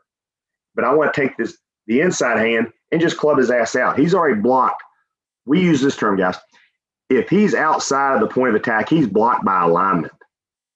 So I don't care if you give up penetration right there or not. If he's blocked by alignment, just cover his ass up and don't let him back inside. But right here, we're looking at the left guard. He's got that wide 4-eye. This would be the left tackle would do the same thing, okay, the way I'm teaching it now. I teach anybody, if the guys are really wide or gap defenders, I'm gonna club and hammer it, all right? I'm going to take the outside hand. I want to stick it just down right into the same part, right under the shoulder pad, right under the shoulder pad to lift him. But I want to take the inside hand and just club the piss out of him and just displace him that way. So I got a couple clips here of Kris doing it. Boom. That's what I call it there. Just club and hammer it. Club and hammer it. Put it out. Inside hand, there's your hammer, and then we're going to club right there and work his ass out. Okay, I got a couple clips here, I believe. I think it's all Kris Best doing it here. All right, so this will be the left guard again versus this wide 3. All right, brace attack. Get your outside hand in. Now, here's a great example. This I don't like. All right, so when I talk about when your elbow comes out or up and you flare up, your shoulders come up. All right, so this is what we try not to do. All right, this is what we try not to let happen. But you'll see here he clubs and just kind of walks him on out and just kind of walk the dog from there. All right, so we're all good there. Here's the next drill here. This is another, I call it a fight to pressure drill. Okay, this would be like on the zone play where you got the guy on your backside shoulder. Let's go ahead and pause it here. All right, the slip to me is a backside combination between the guard and the tackle. I just call it fight to slip because it tends to happen more on a 3 technique than it does a nose or whatnot. All right, so right here, this is the inside defender. All right, and you got another player coming on Brendan's outside, and that defender squeezes you down and really flattens you out. So we got to practice that. All right, and I do this drill once a week. All right, I call it fight to slip, and you'll notice we're pushing like hell on him right there to try to flatten him out. So the whole objective right here by this guard right here being 57 is not to get moved inside. So this guy on defense is really doing everything he can to knock him in. All right, now I'd like to see Brendan's hips lower, yes, but he's going to block this linebacker inside. The other thing I'm teaching now, when we get into these blocks and we got the defender on our backside pad in this backside double team. Okay, so let's say this is your this would be your right guard and your right tackle double in the backside 3. Is once we get into that fit, all right, neck squeeze, just turn your neck back into him. Just tilt your neck back into him. That's the heaviest part of your strongest part of your body. Say he's just kind of leaning right here. Over exaggerate getting your neck back into him. That's the strongest part of your body, and just drill that part of it as you work and fight your way to the linebacker. But I like the drill. All right, this one's not going to be as clean. He wasn't. See, he's getting kind of off kilter there a little bit, but he wasn't near as good. Dom should be pretty good here, right? So there's your center where this guy's trying to flatten him out. You'll notice feet are equal and opposite, right? We talked about that earlier. 2 steps, 4 inches, 4 inches. It doesn't matter. But now I like to see him squeeze the neck back into the defender. Look at him as you space vision your linebacker inside. All right. There's another drill we try to do right there. That teaches you to fight the pressure, works on balance and body control. All right. Now, the other thing I like here is on all these guys here, watch what they're doing with their inside hand. They're pumping this inside arm to speed their feet up and for balance. They're pumping that off arm for balance and body control. Old Crowther drill type progression there. All right, I hope that just kind of give you an idea there what we're trying to get. Just buried the drill there. All right, here we go back to fit, drive, and climb. All right, good look at Ben right here. All right, now here you go. We start with the feet. So you're into the block. Look at the tilt. He's got a good 20-degree tilt right there. Great 20-degree tilt. All right, feet are wider than his shoulders. I like to see the elbows a little bit tighter. I like to see his eyes be looking through X's eyes right here. All right, so there you go. Good right there, Ben. All right, put your forearms on him. All right, there's a feet climb. Now there's the drive. You notice he gets the head out of the block. And each and every step on his toes. Go step on his toes. Entangling, drive your knees, all that good, what I call good old happy horse shit. All right, but put your hips on him. All right, that's a great rep right there. I'll show it again. I think it's a great clip. Not going to find much better there. Feet, drive, climbing. Oh, notice right now, driving his knees, stepping on his toes. All right, stepping on his toes. I'm too old to move that fast now. Okay. All right, let's go. Anybody got any questions here? I know I'm talking quite a bit here. Paul, you got anything for me? No, you're all good. We got a couple minutes left, so, and then we might have to do a continuation of run block in the your next presentation. I don't know if we can get the pass yet. Hell, I still got 2 or 3 more pages here. All right, I'm going 28 here. All right, 28, 44, probably be the next play. This might be shrug drill here. Be the next play here. All right, so look at that shrug drill we already talked about. Just find his feet. You notice he stays wide and keeps his base at all times right there. Okay, I just want to show that one again. Any questions on the shrug drill, I'll be happy to talk about that one if need be. But reset your stagger with every step. All right, let's see what I got here next. All right, we did it from a stance here. Let's go here real quick. Now just kind of put it together there. Right, we had them fitted. Now we'll do it from the stance. All right, you know, these guys just get them in there, dry block, and have the guys on defense. Just give me three good shrugs right there. Give me 3 good shrugs. All right, let's go 35 something here.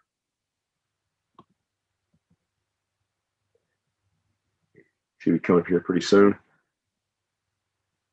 All right. Give me 1 second here, Paulie.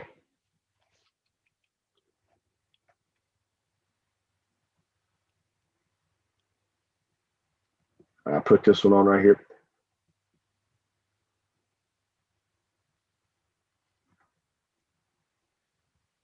$35.26. I'm off one here. All right, here I want to show this one. So now we'll just kind of take it a step further. All right, so we're going to do, I call this a ride drill. So we're going to be fitted up. All right, so this will be the center, or let's say the left guard. We're doubling an inside shade. You got a partner coming with you to fit into the double team. Now just put a linebacker in there. All right, so we're just combining different concepts here. We're into the block. Now just come and fit the linebacker. Then you get into about a 2-step waddle and punch. All right, so we just try to show some ways that we combine different concepts there, guys, within the drill. So this would be the inside blocker on a zone or an outside blocker on a zone. All right, coming off to a linebacker block. Okay, so that was kind of an idea there. All right, we got quite a bit of ways here. Wake up, Richie.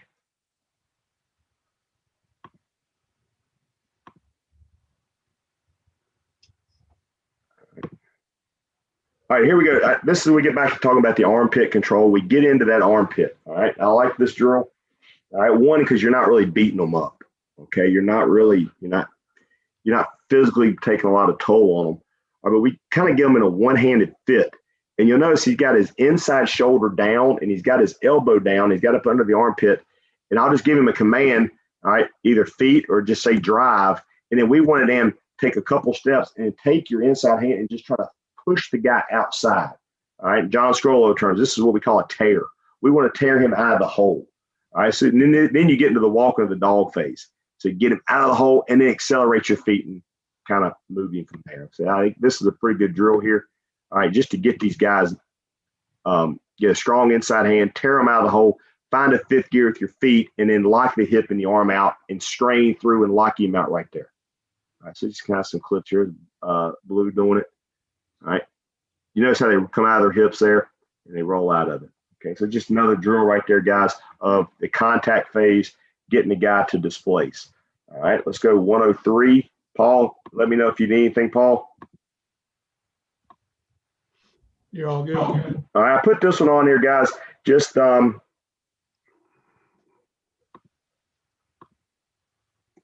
If you look at them here, guys, this is what I mean. Put your eyes where your hands are going. Okay, so now I always coach eyes. All right, and it goes back to my anticipation is 60% of success. All right, so right now it looks like they're running a two-man zone combination. All right, so I would tell this gentleman right here, he's eyeing the near hip and near knee of the down defender. Okay, so you'll notice in the stance, he is doing nothing, but he's looking at his target. He's looking at his target where his hands are going. He's looking at the near hip, near knee, because that's the first thing that's going to come to you. If you're the uncovered blocking or zone schemes, the near hip, near knee, that's the first thing that's going to come to you. So you get your eyes on the defender, okay? Within the block, it may change, etc. All right, so he's got his eyes on his near hip, near knee. Now, what I'll do as a coach, sometimes I'll be this guy here, and I will have my inside hand right about where above the knee, and I on the snap, I'll say set go, and I will flash maybe two fingers. So as I do that, set go, I flash two fingers. Is the offensive player, the uncovered defender, so this situation would be this cat right here, set go, I flash two fingers, he's yelling two, two, two, two, two, two. All I'm doing there, gentlemen, is I'm trying to train his eyes. I'm trying to train his eyes at all times. All right, put your eyes on your target. If I'm the cover man, put your eyes where your hands are going. So I just want to make that point right there. All right, where to get your eyes, etc. Okay, so just is kind of a coaching point. You'll notice here again, look, he's looking near hip, near knee. X is looking, where am I putting my hands? Where am I putting my hands? Good. All right, I'll just show this clip to make a point. All right, we go to the next play here. I use this term, gentlemen, when we are involved in a zone. All right, so this will be the left guard and left tackle, and we're working this combination to block these two rascals right here. If this guy goes hard inside, which 63 does, I don't want this guy worried about anything else. I call it speed to contact. So if you fly off the ball, I use this term, my head is on fire, my ass is catching. If I'm coming off 100 miles an hour and that guy stays outside, I'm going to hit with every bit of force I got and take him where I want him to go. If this defender comes inside, remember I said speed to contact. He goes inside, I'm going to maybe put a hand on him, but I'm going to go bypass one and go hit this sucker as hard as I can. So the right tackle where I'm covered with help, I'm speed to contact. I'm speed, boom, there's my contact. All right, I don't really want to waste a lot of time. That's why I like the wide zones better. All right, that's why I like the wide zones better. All right, so it's just kind of a couple clips there talking about where my eyes go, and I put in there I want to talk about speed to contact just for that reason. All right, okay. Paul, you want me to keep going? I'm going to go to Montreal film now if you want me to, Paul. We probably got to wrap it up. Hell, I was just getting going. I'm not even halfway through my bucket here. We'll get you back on to do another more run game stuff. Let me stop my share here. Okay. So if anybody has any questions, just go ahead and unmute, guys, and ask away. If you ever jump on Sweeter's laptop, you'll see he's got bins on every different technique and stuff he's done. So he's got a lot of resources available. Like he said, you've got his phone number. If you want to reach out to him, I'm telling you what, he'll jump on. He'll talk to you about all the stuff he does for sure. Paul, let me go ahead real quick. I want to introduce Kevin Barger. He's helping me here at Howard. Barge jumped on tonight. Does a great job for me. I just wanted to say thanks for everything, Barge, in front of everybody. You're a big help, and I do owe you a dinner. All right, so maybe tomorrow I'll take you to dinner before I head home for the weekend. But anybody got any questions, please. I'm sitting in this house. My wife and kids are 2 states away, so I have nothing else to do. I got bed check at 9:50 though. Babysitting 101. Coach Sweet, Coach Blake wanted to know if that was Pepsi or Mio.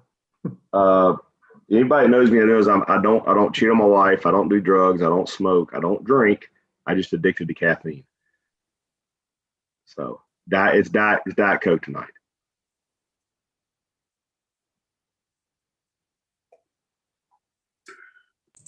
If there's no questions, like I said, that means I bored people to death or I was one hell of a teacher. It's one of the two.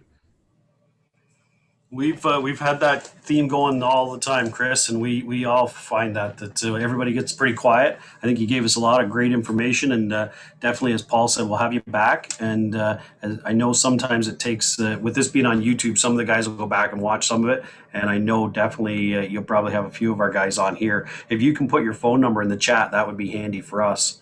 If you along your bottom toolbar there, you click in the chat, and then you can type your number, and guys can copy that down if you want to. So we want to thank you for taking some time and spending that with us tonight, for sure. All right, I just typed it in. Now what the hell do I do? I hit 2. It says, I'm sorry? Hit enter.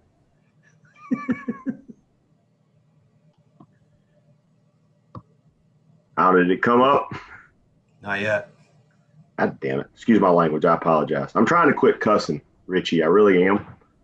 You know how long that lasts, Richie?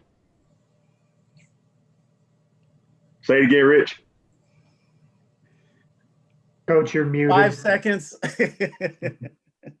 I'll tell you a great story. I was in Saskatchewan, and I'm in my office, right? My family's, I think they're probably in Myrtle Beach, and my little girl drops something. She yells, "Dang it."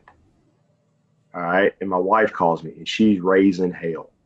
She's learning this from you. And I'm like, hell, I'm 3,000 miles away, and she didn't even use the real word. All right.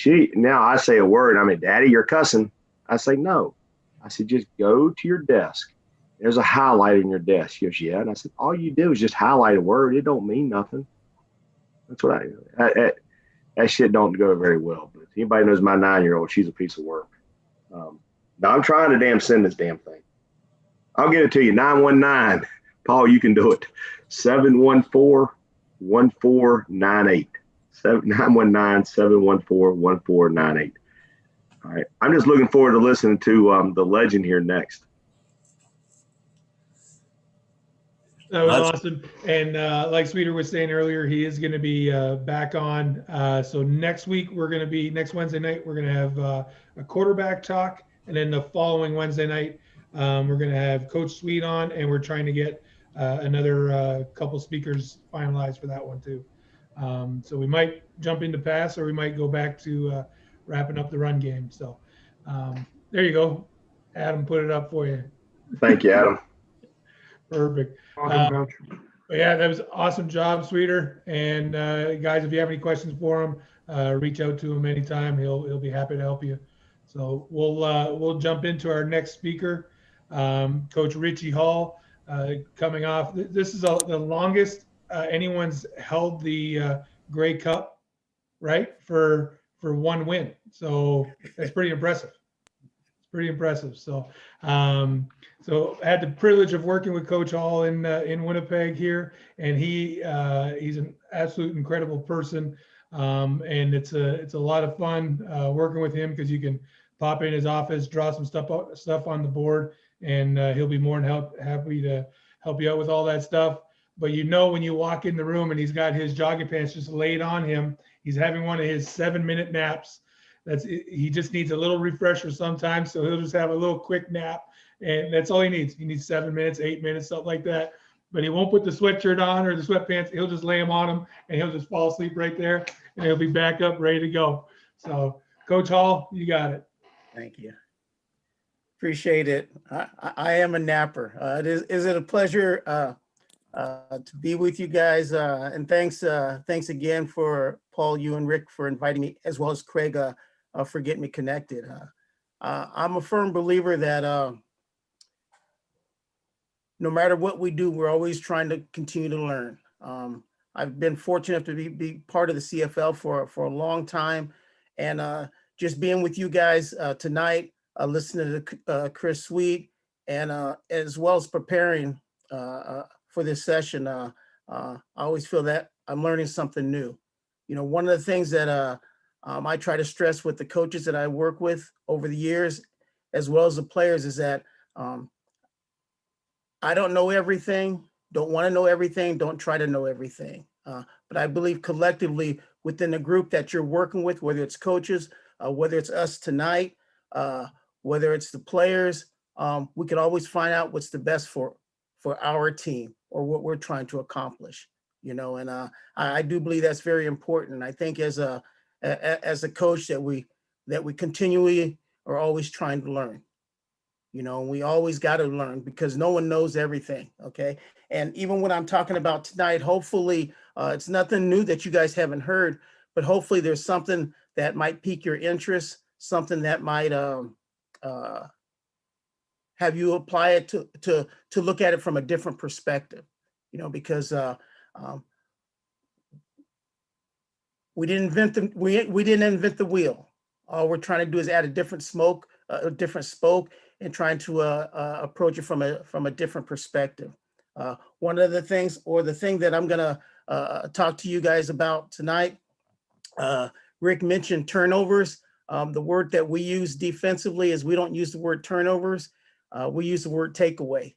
We consider turnover as like a donation. It's something that the offense gives you. And defensively, we want to go out there, and our mindset is that we want to take the ball away. That's our purpose. You know, we want to keep the teams from scoring points, and we want to take the ball away, and we want to score, create extra possessions for ourselves, or give our offense great field position. So if I can start here, I go share. You see my screen? Yep, you're all good. Okay. Okay. Okay, so the importance of takeaways. Okay, and this is kind of a little thing. I believe that, you know, whatever I do, I try to have fun, not try to, I'm gonna have fun. And I do believe it's important that you have fun, that you go out there and you work hard, you put a lot of time in what you do, you take a lot of pride in it, but you also have to enjoy it. And I guess that's where that fun part, that passion comes into play. This is one of us, for us to be successful, keys to the game. And what we want to be defensively is we want to be a thief, you know, and that's about taking away the football. Okay. I'm not a big stat person, okay, but this is very important. Over the last 16, 17, 18, and 19, the Winnipeg Blue Bombers, we've been #1 in takeaways. We've created 195 takeaways, okay? And, you know, the thing that, regardless of what level that you're at, offenses always talk about protecting the ball. Defenses always talk about taking away the ball, but they always have a correlation to how successful you are. You win the plus minus, chances are you got a great opportunity to win the football game, okay? We've had 195 takeaways in that 4-year span, which equated to, we were 42-5. Okay, 42 wins, which puts us #2 in the CFL behind the Calgary Stampeders. And that's in that frame of time, we had 44 wins. Okay, so that's a pretty strong correlation. We win the takeaway battle, we win the football game. Okay, back in 2019, we were 9-2. 18, we were 10-0 when we won the takeaway battle. Okay, for the CFL, 51-15 back in 2019 if you won the takeaway battle. You know, we were Grey Cup champions.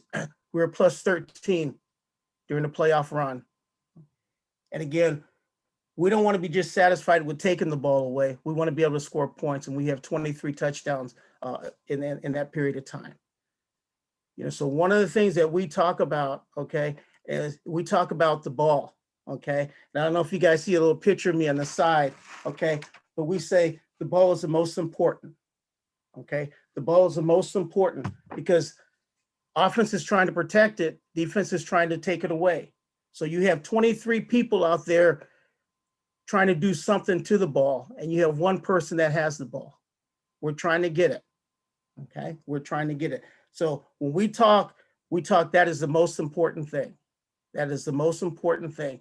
And I think a lot of times as coaches, we talk about what's most important, but it's a bunch of lip service sometimes, okay? And what you have to do is you have to hold them accountable for it. You have to be held accountable for it, okay?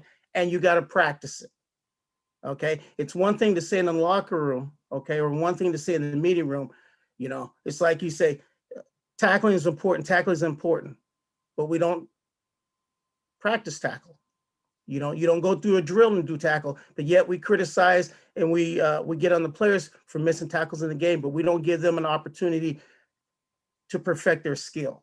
Okay, how can they get better? So when we talk about takeaways, we want to implement it during practice also.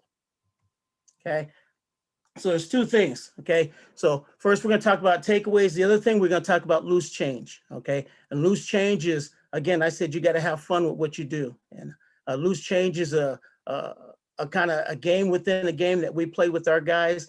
That when the ball's on the ground, they pick it up. Incomplete pass, you pick it up. Okay, fumble, you pick it up. Okay, and you got to you try to create an environment that's habit forming. When I talk about habits, there's two habits that I have when I wake up in the morning. Okay, that I don't have to think about. Okay, one is I take a piss. Okay, or I brush my teeth. Okay, I can't tell you which one I'm going to do first, but it's something that you don't have to think about. So what we want to do is condition our players' minds that when the ball's on the ground, we want to pick it up. We want to pick it up. We want to pick it up. We want to pick it up. Okay, and we hold them accountable to it. Okay, and we go back. We talk about it in meetings. We talk about it from practice as well as during the game. Okay, I'm a visual person. Okay, so we have this board in our defensive meeting room. Okay, and it's something that they can see, and you see the opponents on the bottom. Okay, and you have the elevation in increments of 5 going up. Okay, and what it is, we start off with 0. Okay, for every takeaway, we're ascending. We're going higher. We're going higher. We're going higher. We're going higher. Okay, and this was 2019. Okay, and when you see the bombs, okay, that's when we score defensive touchdowns and we're bombing our opponents. You know, so I always think that if you can score points when your offense is never being on the field, that really increases your chances of being successful. You know, so this is a visual thing that the players see each week. Okay, what we're doing is we're ascending, and each year we put the previous number, and that's what our target point is. That's what our target point is. Okay, so back in 2016 when we first started it, we had 61 takeaways. The year before, the Calgary Stampeders, I believe, had like 52. Okay, and the players, they look at it. You know, if we didn't get none that day, that week, hey, we got to get some next week. We got to get some next week. Okay, so that's a visual. Okay, we talk about takeaways. Okay, it's a daily emphasis. Okay, building habits, like I mentioned. Okay, and what we want to do is we want to score. We want to score. Okay, as I go through this, the first part, you know, I'll talk for about 15 minutes, and I got some clips to talk about how we go about doing it and the results that we see. Okay, and they're not always results. Okay, there's good things, and then there's not so good things and things that we want to improve on. Okay, we talk about our standards. What are our standards? Well, in order to take the ball away, you got to get to the football. Okay, and that's where the pursuit. You know, Coach Sweet talked about regarding penalties is for a lack of effort. Well, pursuit has nothing to do with talent. Okay, it's about effort. Okay, it's about getting to the ball. Everyone wants to make plays. Well, how do you make plays? By being around the ball. How do you be around the ball? Well, you got to bust your butt to get to the football. Okay, the ball, again, the ball is the most important. Okay, you want to when you work your butt to get over to the ball. Okay, once you get there, go for it. You know, first person secure the tackle. Everyone else should be trying to rake the ball. Okay, the thing that what happens when you go for the football, it slows down their momentum. Okay, because they feel people tugging on the ball. Running backs don't run the ball as hard. You know, they slow up because they want to protect the football. Okay. The other thing, because you do it in practice, it helps your football team because the offense is what? Protecting the football, protecting the football, protecting the football. Okay. And then the last thing is we want to score. We want to score. Okay. Ball disruptions. Okay. That's knockdown passes, any way that we can disengage the ball from our opponent. That's something that we chart. That's something that we talk about, and that was something that we want to, I guess, force into to our players' minds. Again, it comes back to what? Being habits. Being habits. That's something they don't have to think about. That's just what they do. They know that the ball is the most important. I don't know if I mentioned this earlier, but when you walk into our meeting rooms, okay, there's a ball that's hanging from the top of the door. And what they have to do is what? They touch it every time they leave or come into the room. They touch the ball. They touch the ball. They touch the ball. Okay, because they know that's the most important. And it's funny, they walk, they get into their seats, and all of a sudden they get up, they go back, they touch the ball if they have forgotten. Okay, or you have one of the players, they correct them. Comes back to accountability. It's important to us. We got to make sure they know it's important to them. Okay, and when you look at what we've accomplished over the last number of years, they've seen results of it. Okay. One of the things that we talk about is the lawnmower action. Okay, and that's just really stripping of the ball. Okay, and that's just starting up the lawnmower, And one of the things that we have, again, I can't know if you guys see me, but we have an apparatus where there's about 4 of these that are on a board that's on the sidelines. And what they do is before practice, so they have to get out there a little bit early. They have to do 10 each arm. They have to do 10 each arm. Okay, and what it is, it's corny, but it's a different way of letting them know that, again, you're working on the skill to what? Strip the ball. Okay, engage, strip the ball, punch the ball. Okay, and this is just a lawnmower. Okay, because we have plenty of opportunities that we have a chance to do that ball, to disengage that ball during practice. Okay, no different than during a game, but you got to practice it again where it becomes habit forming. Okay, also the tomahawk. Okay, or tomahawk is coming down on the ball, but at the same time you want to shoot the arm. Okay, going after the quarterback, shoot the arm. Yeah, sacks are important. Okay, but disengaging the ball is more important because that gives us an opportunity to get the football. Okay, so we're always thinking about the ball. Okay, you're coming off the edge, and we'll show some clips coming off the edge, and instead of so much going for the quarterback per se, they're going for the ball. Okay, you're going for the ball. That's what makes the impact in the game. Okay, creating the takeaways.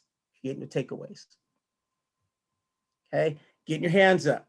Okay, rushing lanes, knockdown, tip balls, overthrows. Okay, getting your hands up. If you can't get to the quarterback, okay, get your hands up, and what you want to do is get in those passing lanes to obstruct his view.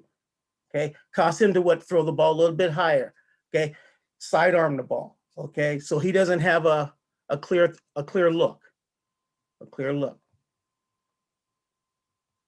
Okay, and ball awareness, and that's about loose change for us. That's picking up the ball. When the ball's on the ground, incomplete passes during practice, you see players going and pick it up.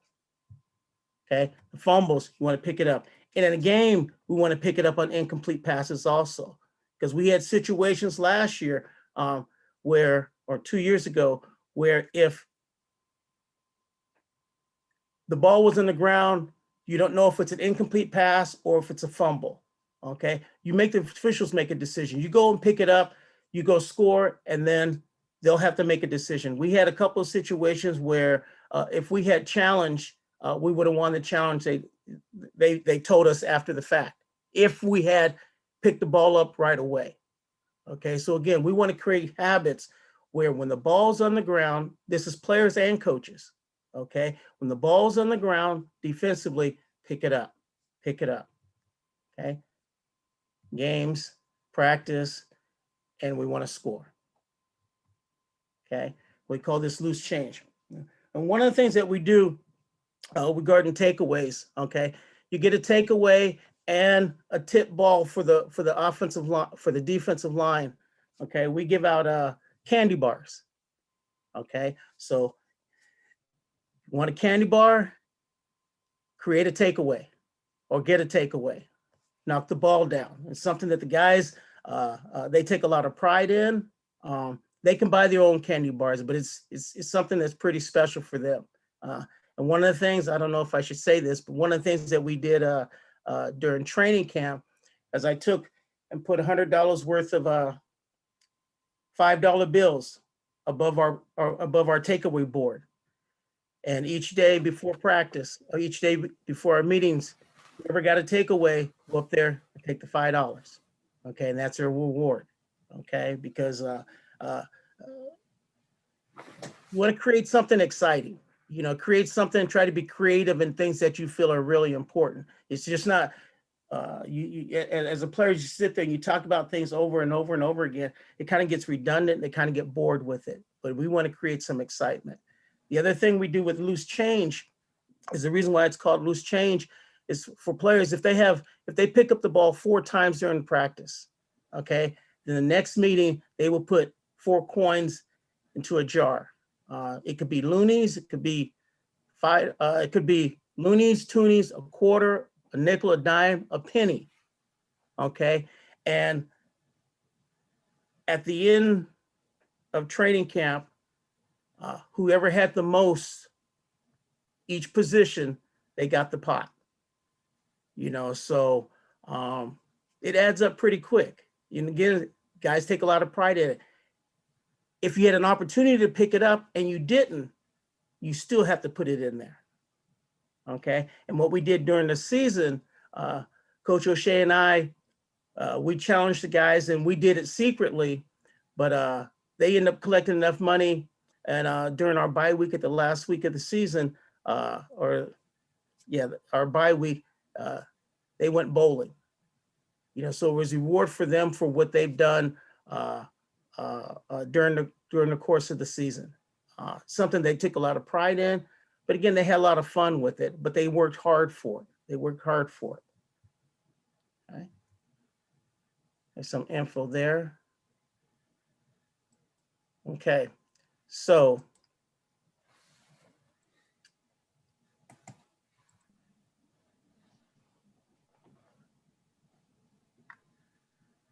okay. Everyone's good? Okay, so when you go through these, you know, the thing that I realized, I probably, when I was in university, and I went to Colorado State, which is in Fort Collins, just north of Denver. And one year they had the Broncos had training camp up there. And I got to work their training camp. And I was a receiver at the time. So my station was always where the receiver was. And I remember watching them and they were doing the same drills that we were doing. And I kind of got a different perspective on how important fundamentals are, or how important just the simple basic things regarding football are. You know, because I thought all of a sudden the pros are doing something real special, you know, but at the same time, they're doing the same drills that we were being taught. And the drills that we do now are some of the same drills that we did in high school. You know, so I believe that no matter what level that you're playing at, okay, fundamentals are fundamentals. You know, no different than what Coach Sweet was talking about regarding their feet and their body position. It doesn't matter. Okay, it doesn't matter. So here we talked about it's just a drill regarding, you know, a pressure that we're having, and it's just create a habit of putting their hands up. Okay, putting their hands up. Again, you can get lazy with it. Okay, but you got to practice it, because if you want to do good, if you want to make plays, okay, you got to take care of the basic things that regarding fundamentals.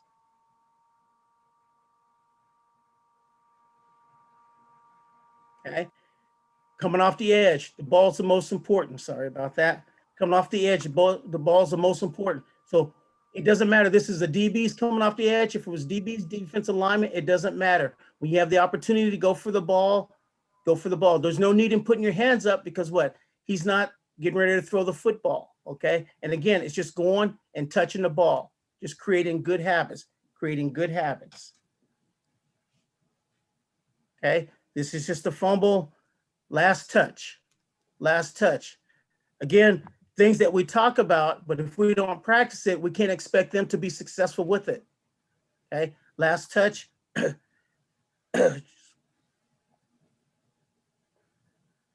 Okay, just so it's in their minds. You know, one of the things that Coach Shea always talks about, he always talks about football IQ.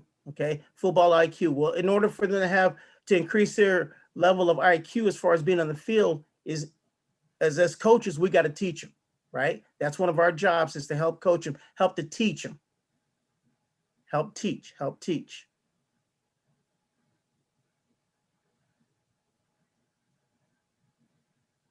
I didn't realize there's that many there. Okay.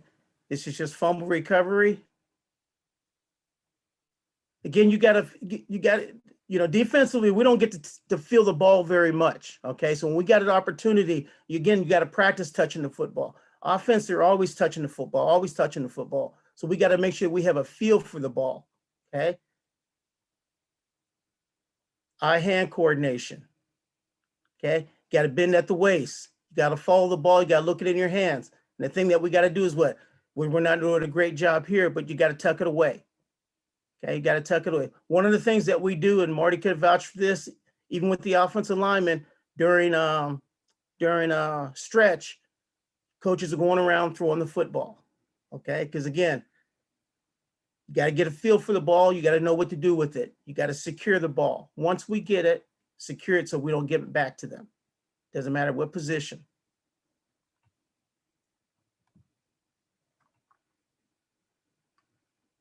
Okay. Okay.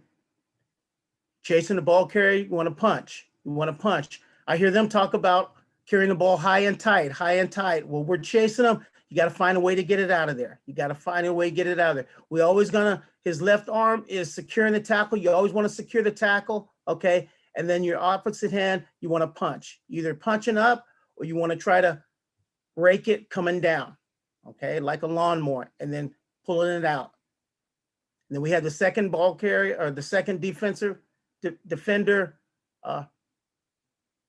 ball comes out. There you go. Recovering the fumble. The other thing is the person that's the ball carrier, you don't want to make it easy, because offensively, they're not going to make it easy.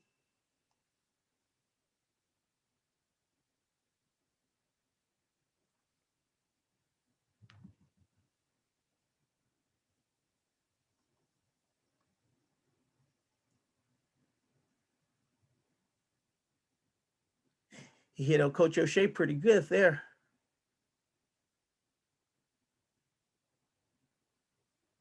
There you go. There's a strip. There's a strip. There's a strip. There's a strip. Okay. Again, the ball is the most important. Ball is the most important.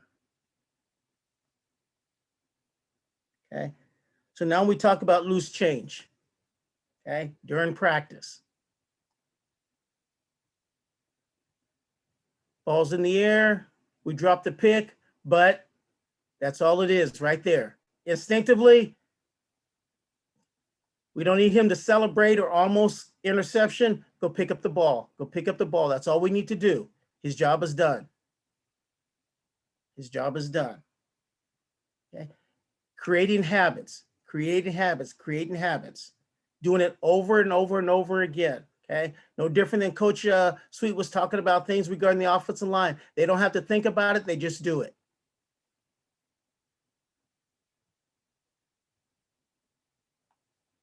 Biggie, or number 4 there, he was getting ready to pick it up, and that's what we want. We don't want no one diving for the ball, okay, but just being conscious, picking it up.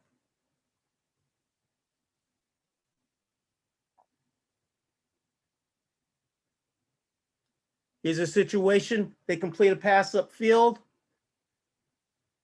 Okay, we turn around and we pursue. Take one swipe at it. Force a takeaway. Okay, don't give up on the play. Okay, that's reality in the game. Okay, they complete a pass, we pursue, we're still gonna what? Secure the tackle, and we're still gonna go for the football. We're still gonna go for the football.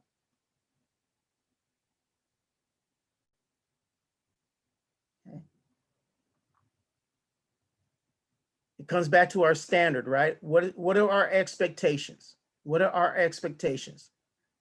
Okay. Our job, as soon as we go on the field, how quick can we get off the field?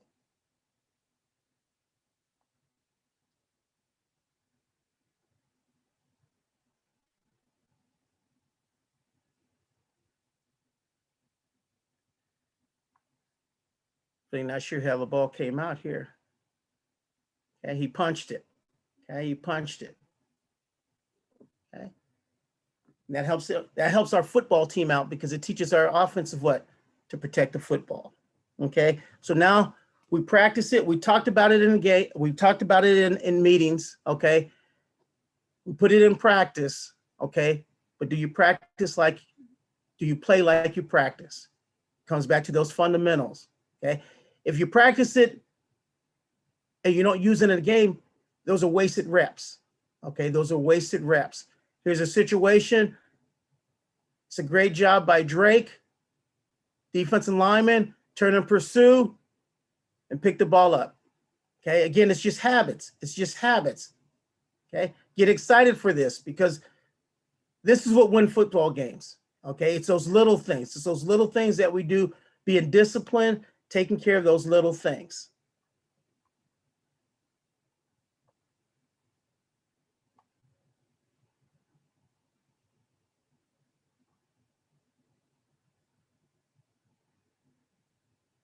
Defense linemen are always taught to redirect and pursue. Okay, we want to pursue to the football. That's a great job. Okay, I would like to see number 29 keep going. Okay, that's not good enough. That's not good enough. The play's not over. The play's not over.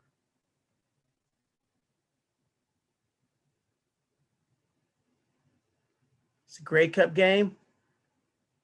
Again, these are skills that we want to develop, okay? And we want to develop them over and over and over again. And we want to talk about them, okay? Hold the players accountable for it. Ball's out. That's a great job.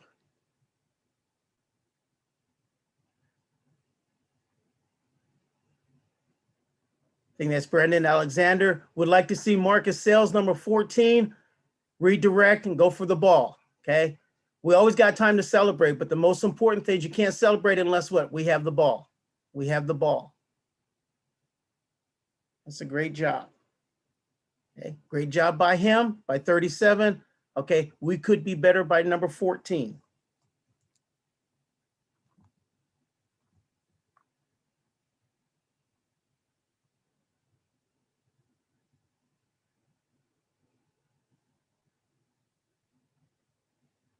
Again, try to get in where it's what? Habit forming. Okay. This is a great job, but the thing that we don't do here is we don't finish. We don't finish.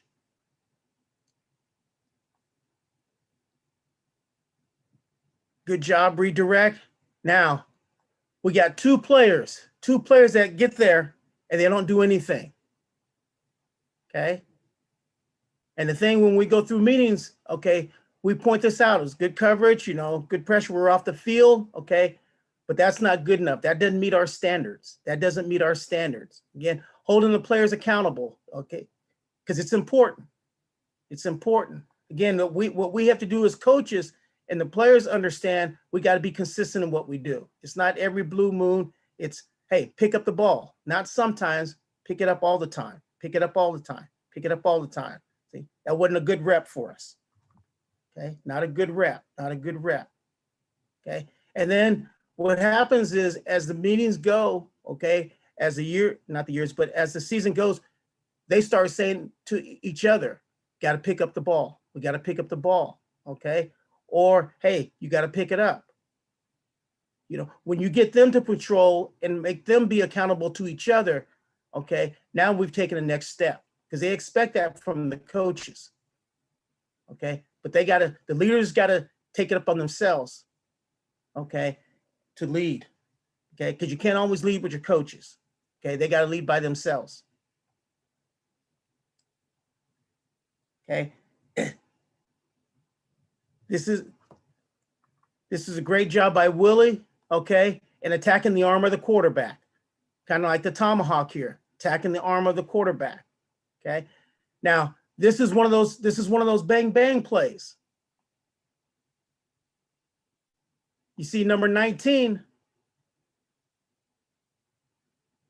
and it was a delayed reaction, right?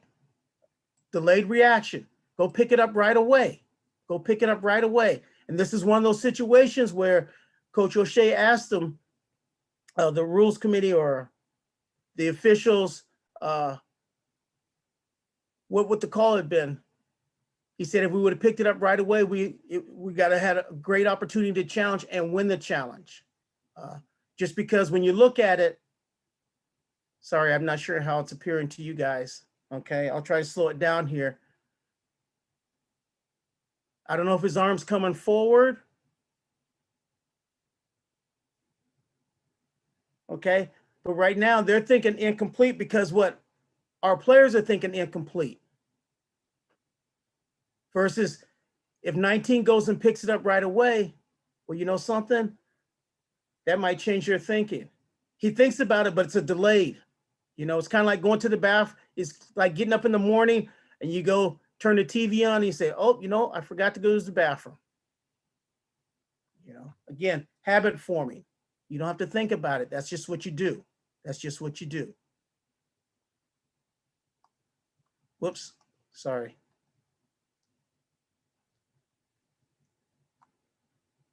Going for the arm, going for the ball, going for the ball.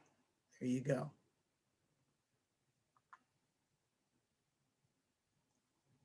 And you can see delayed. You know, he probably would have had about 3 or 4 defensive touchdowns or had the opportunity to have 3 or 4 defensive touchdowns if he finished his plays off. Okay, that's Kyrie Wilson.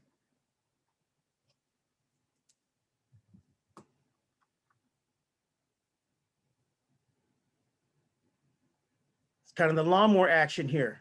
Okay, secure is made, tackle secure. You know, a lot of players around the ball. Okay, we have enough people to make the tackle. Let's get the ball out. That's Marcus Sales, number 14.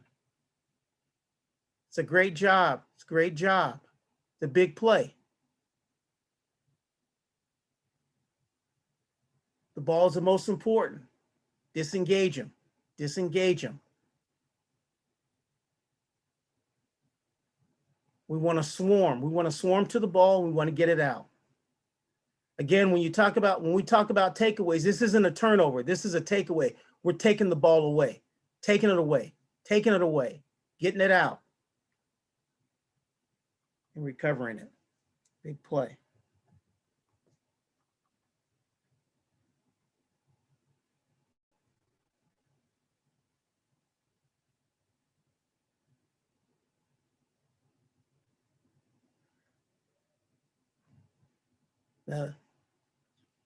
Our guys, especially the guys up front, they really bought into this, okay? Really bought into it. If you can't get to the quarterback, okay, you can't get to the quarterback, again, the ball's most important. You got an opportunity to get the sack. Can I get the ball out first? Can I get the ball out first?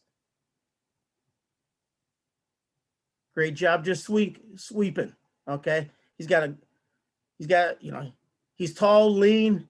He's got a wingspan. Made a lot of big plays for us. Made a lot of big plays for us.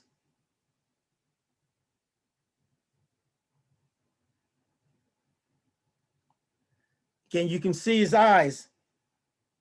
He's going for the ball. That's all he's thinking about. That's a big play. Momentum swinger.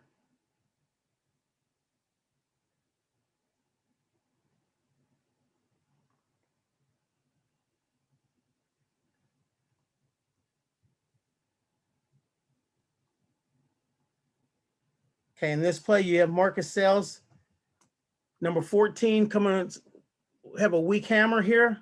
Okay. And again, it comes back to he has an opportunity to sack and we're off the field. But we also believe, regarding what our expectations are, we have an opportunity to disengage the ball. Okay. Try to break the quarterback's arm.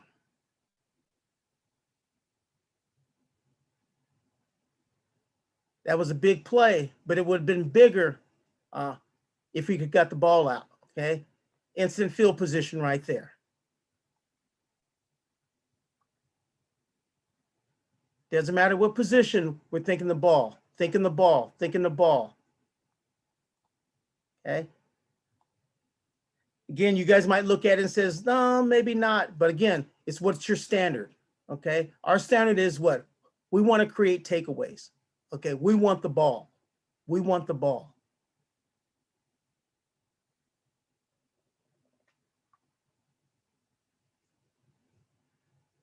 And then the last one here, it's about getting your hands up if you can't get there. Okay. Get in the way of the quarterback, getting in his vision, getting his sight line. Get your hands up. I do believe good things happen when you get your hands up.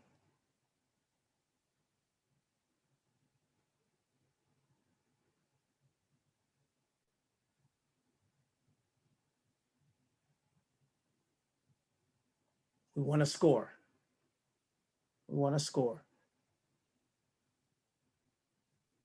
Forcing takeaways has been very important regarding the success of the Winnipeg Blue Bombers over the last number of years. Can't get to the quarterback, get your hands up, and get the ball, become offensive minded. Okay. The other thing is, I'm not sure how many it was, but I do believe Willie Jefferson set a CFL record this year or in 2019 with tip balls. Okay, and that's because he's getting hands up, getting his hands up. Okay, when we have the opportunity, okay, we got to take advantage of it. We got to take advantage of it. Okay.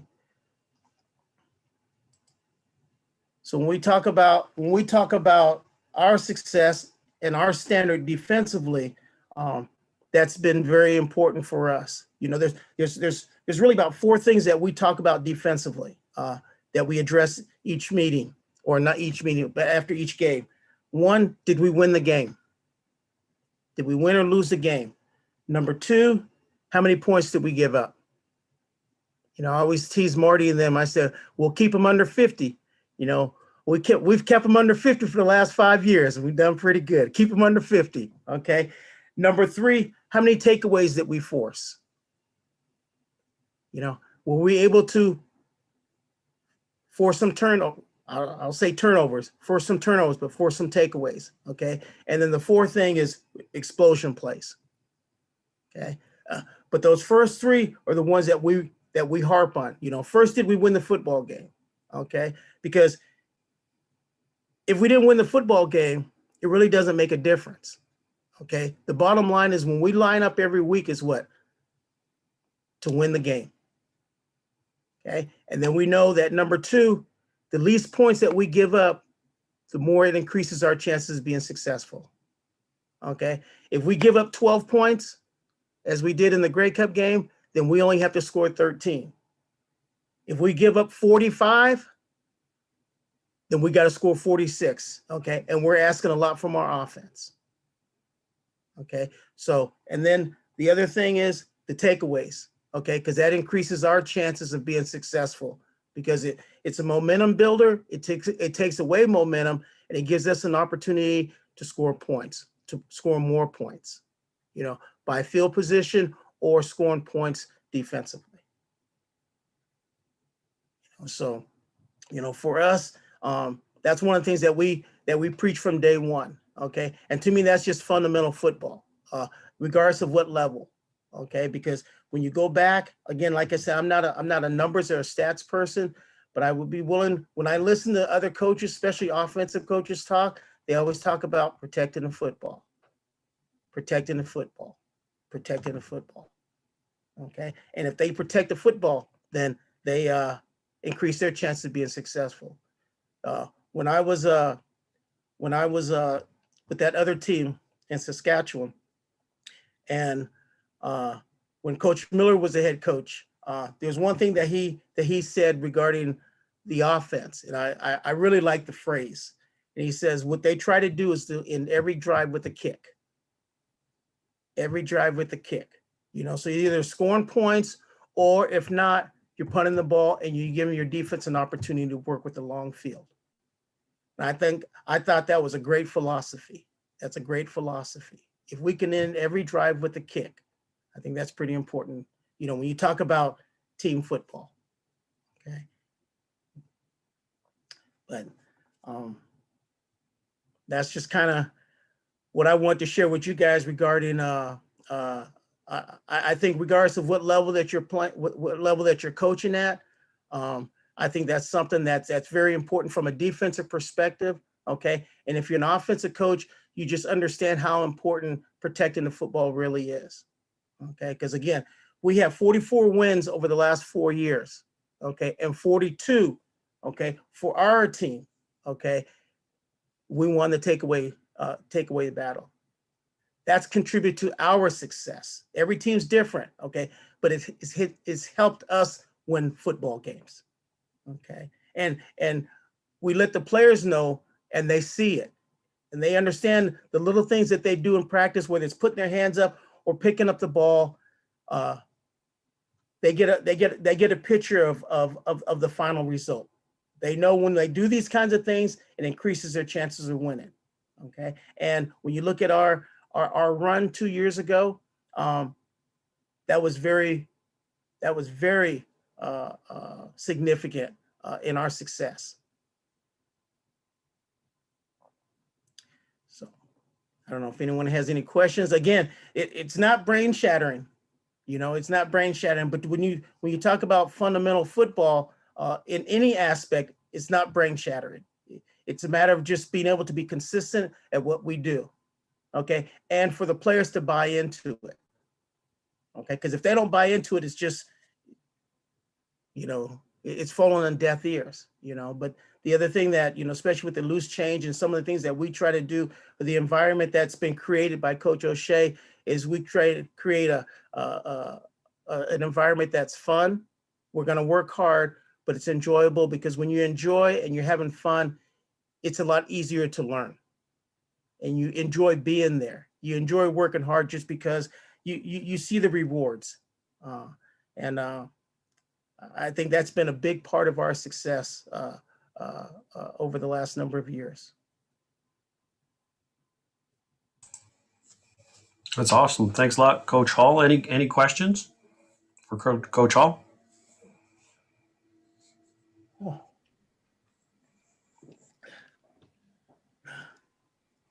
Good. I think the headshot deal that you guys do outside the meeting room, putting those up on the wall, that I think that's something that a lot of these high school coaches could definitely implement, in their locker room or somewhere, Okay. like putting that out there, like the reward system like that. I'll try to bring it up here. Let me see if Sweet, I'm like with you with this technology stuff.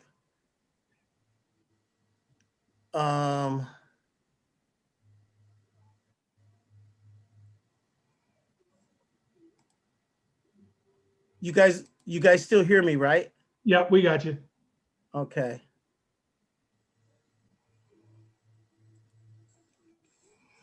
I'll just fill in a little bit of air here while Coach Hall finds that. Okay. So interesting 6 degrees of separation here. So Coach Bob Vespasiani, who was a mentor of mine for the last number of years before he passed away, was, I think Coach Hall told me the other day, he was his first head coach when he was a young DB in Calgary. And Craig Smith, who's a former coach of Jim Cooper's on our call here, kind of hooked Richie and I up. So it's interesting to see all of the degrees of separation of how people sort of help each other out and find each other. So that's been the really cool part of having these Wednesday night chats as well with coaches, and even just having guys connect who haven't seen each other in a while. So. Okay. Can you share your screen? Or is it still on me? It's still on you right now. You can you should be able to go share screen still. Okay. Make sure you're still a co-host here. Should be. Yeah. Okay.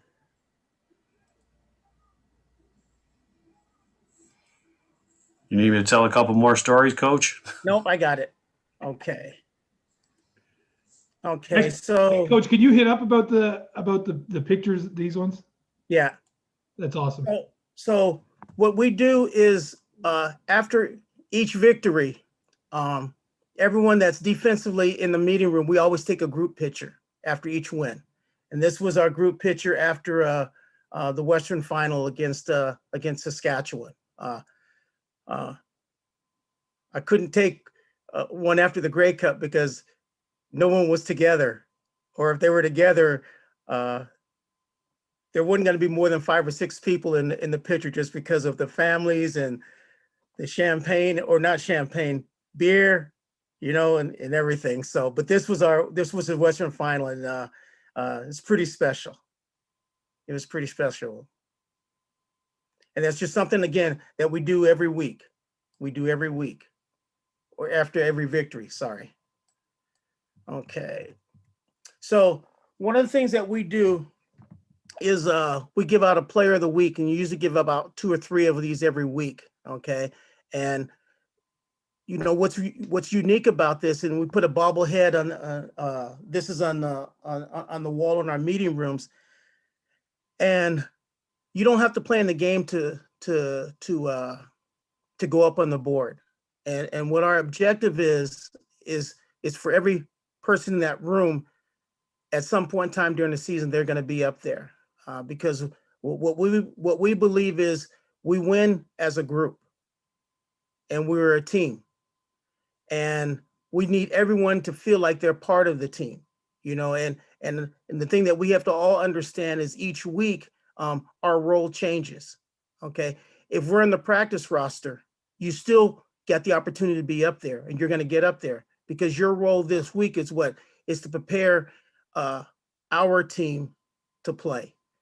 And the thing that we all have to understand is on each play, there's only 12 people that are out there.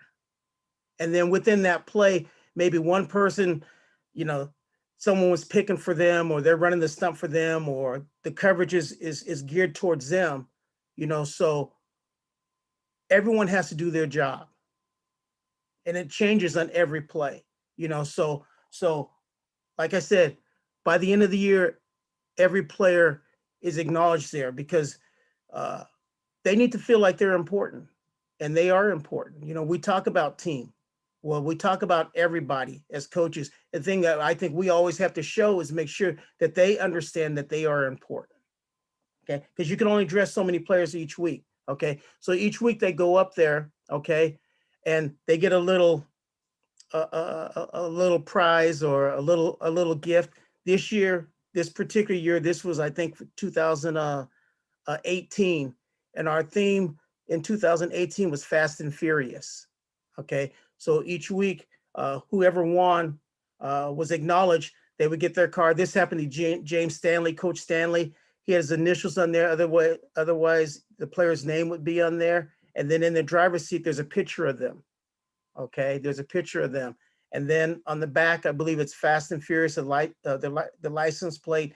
And then there's 2018. So a little keep me sake, I'm a corny guy, but it's just something that they remember by. Okay, and then this is outside of our HQs, our headquarters. This is outside of our defensive meeting room, and their names, their pictures go up there. Okay, each week. Okay, the new people are inside, and then the past winners are outside. Okay, some people are up there twice. When you see the 3 amigos down here in the corner, those are the 3. This is Coach Stanley, Glenn Young, and then Jordan Younger. So these are our coaches were acknowledged. I think somewhere up here, OSHA's up here. So it's very important regarding the success of the Winnipeg Blue Bombers. Defensively, it starts off with all of us, not one person, but all of us, and it's important that they all understand that they're all important. It's not just one person. So is that okay, Sharp? Yeah, that's awesome. I think that's a great thing to do for some of these high school kids and stuff, for them to see some of the recognition, especially when you don't have all the stats, but just, creating that Yeah. takeaway and all that stuff. So Yeah, well, I think when the stars are always going to get acknowledged. Yeah. The Adam Big Hills and the Willie Jeffersons and those guys. It's the guys that kind of like the offensive line. The people that do the dirty work, they don't get acknowledged. But it's important that to me, what enabled us to win those 3 games against Calgary, Winnipeg, and Hamilton. No, Calgary, Saskatchewan, and Hamilton, okay, was the play of our offensive line and our defensive line. And we controlled it in all 3 games. And they're the unsung heroes. You have the quarterbacks and the receivers, and they talk about the interceptions and stuff like that. But really, that's the reason why we were Grey Cup champions, is because of the guys. Everything starts up front. At least I believe everything starts up front. You control the line of scrimmage, you increase your chances of being successful. Okay. If you have great skill players, if you can't block nobody, it don't make no difference. You can have great DBs, great cover guys, but if we can't put no pressure on the quarterback and they sit back there like in Skelly and have all day to throw, it's gonna be a long day. It's gonna be a long day. So again, it's just a different way of just letting everyone know that we're together, that we're a group, and we are a football team. Marty jumps onto a clinic and he gets acknowledged like that. That's pretty good. Coach, we do have a question from YouTube here, and it was asked, what do you do when players don't buy in? Well, something, I got a story about that.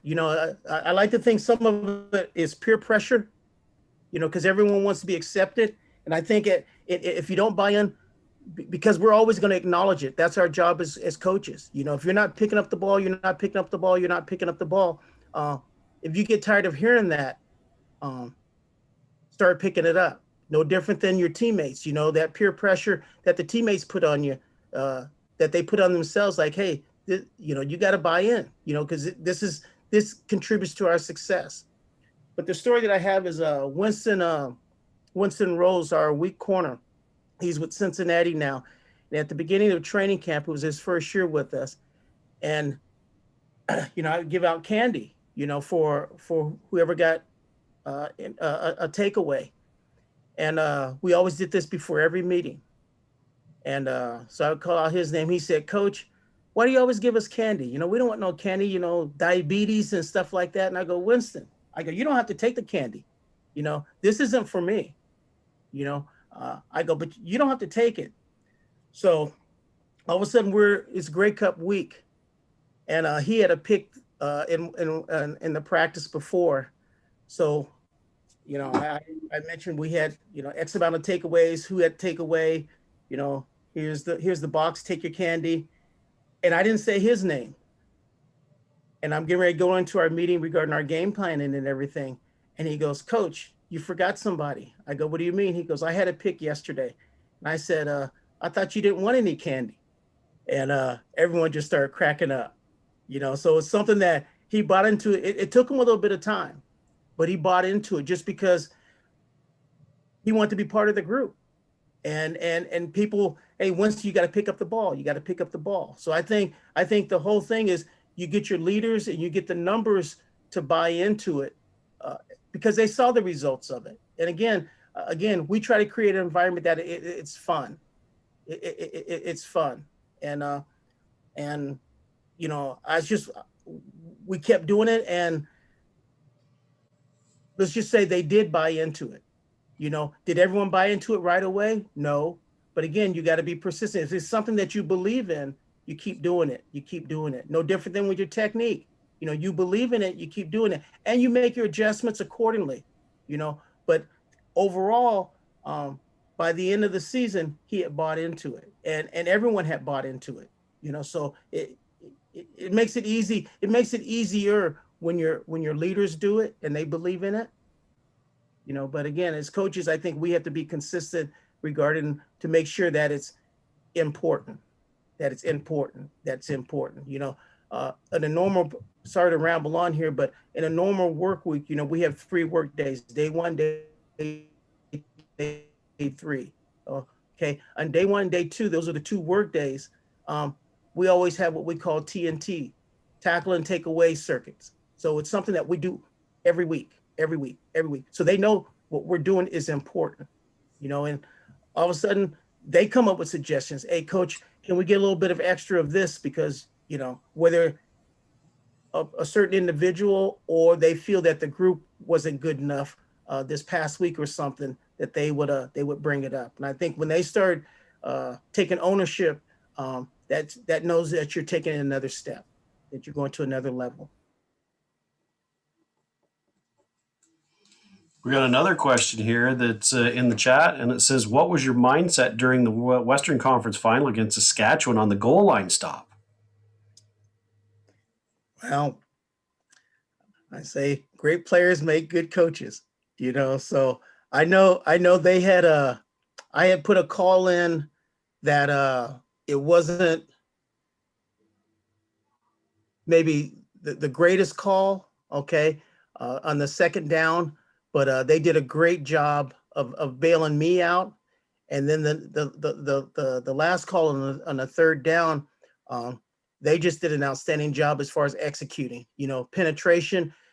They tried sliding down on the quarterback sneak, and we had great support from our secondary, and Biggie made the play. But Biggie made the tackle, but the play was made by the DBs, and that comes back to your team.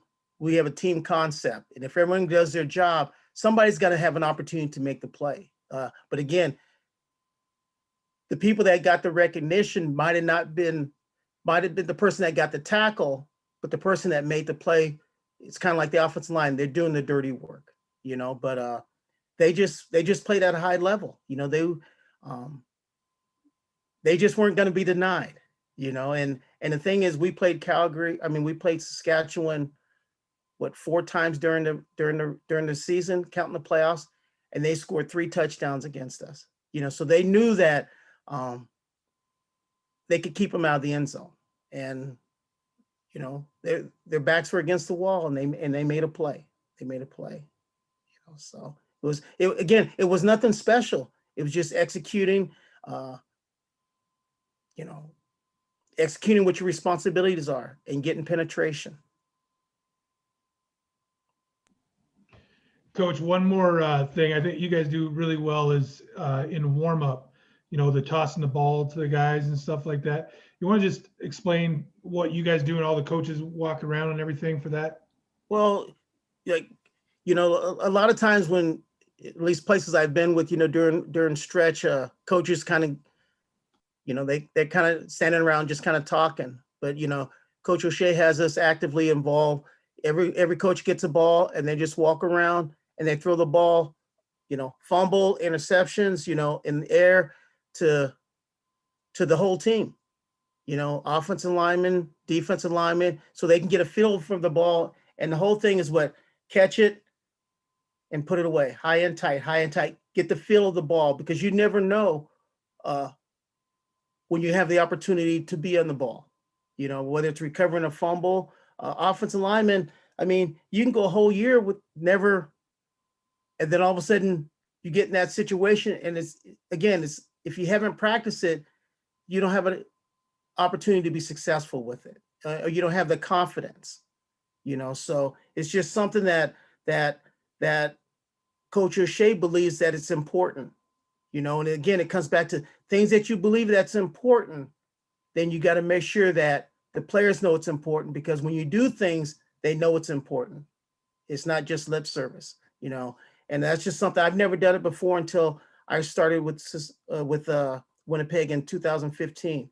I think that's just a great idea, just because we don't, I'm old school with the, stagnant stretch, where you stretch in the same place, but now they're moving, so when they're moving, hey, you're throwing the football, and I just think I think that's just a great idea. It's worked for us. Yeah, it's a great one too, for the offensive coaches to be able to, be with the defensive players a little bit, and then defensive coaches with the offensive players. I think it's a good deal for that too, because especially yes, like with the free agency, there's a new guy comes on, like that's your way sometimes just walk over, say hi to him because you won't see him in exactly. meetings or anything like that. So Exactly. a good Like deal. I always tried to hang out with Marty's guys, with Big Stan and stuff. I spent most of my time with the O line during those drills. That's because you get entertained with how taped up their hands are and they can't catch.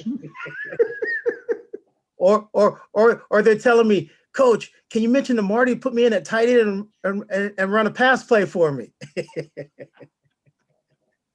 Yeah, except for you have a defensive end that's a pretty good looking guy to be able to go for that. So pretty tough to beat that guy out. That's true. That's true. But again, I mean, I think anytime that you have an opportunity, I don't know what the correct wording is to cross train, the other side of the ball as far as just that interaction. I think it's really important. I think it just makes you a stronger football team, because the thing that is I think we have a good football team, and what's our blueprint? I don't know what our blueprint is, because I think we could beat you offensively, defensively, and special teams. And sometimes we have all three, sometimes we have two out of the three, but I think that we give ourselves a chance to win. And I think some of it starts off, before you get on the football field, regarding that interaction, regarding how you call a football game,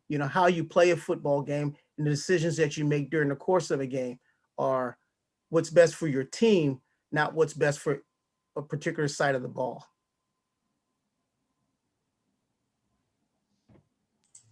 That's great, Coach. Anybody else have any questions here on the call right now? All right, I think Paul's kind of running mission control at his end. So what we're going to do is we're going to say goodnight to the YouTube live guys. Join us next week when we've got JP Aslan and Warren Goldie going to put together some quarterback fundamental stuff for us. And we're still securing a couple other things for next week. And again, as we said, in the next coming weeks, we've got Kris Sweet coming back. And Coach Hall, I'll message you. I got a couple other things I want to run past you, because I think you could give us some more insight on a couple other topics I'm thinking about. So you and I will stay in touch as well. So.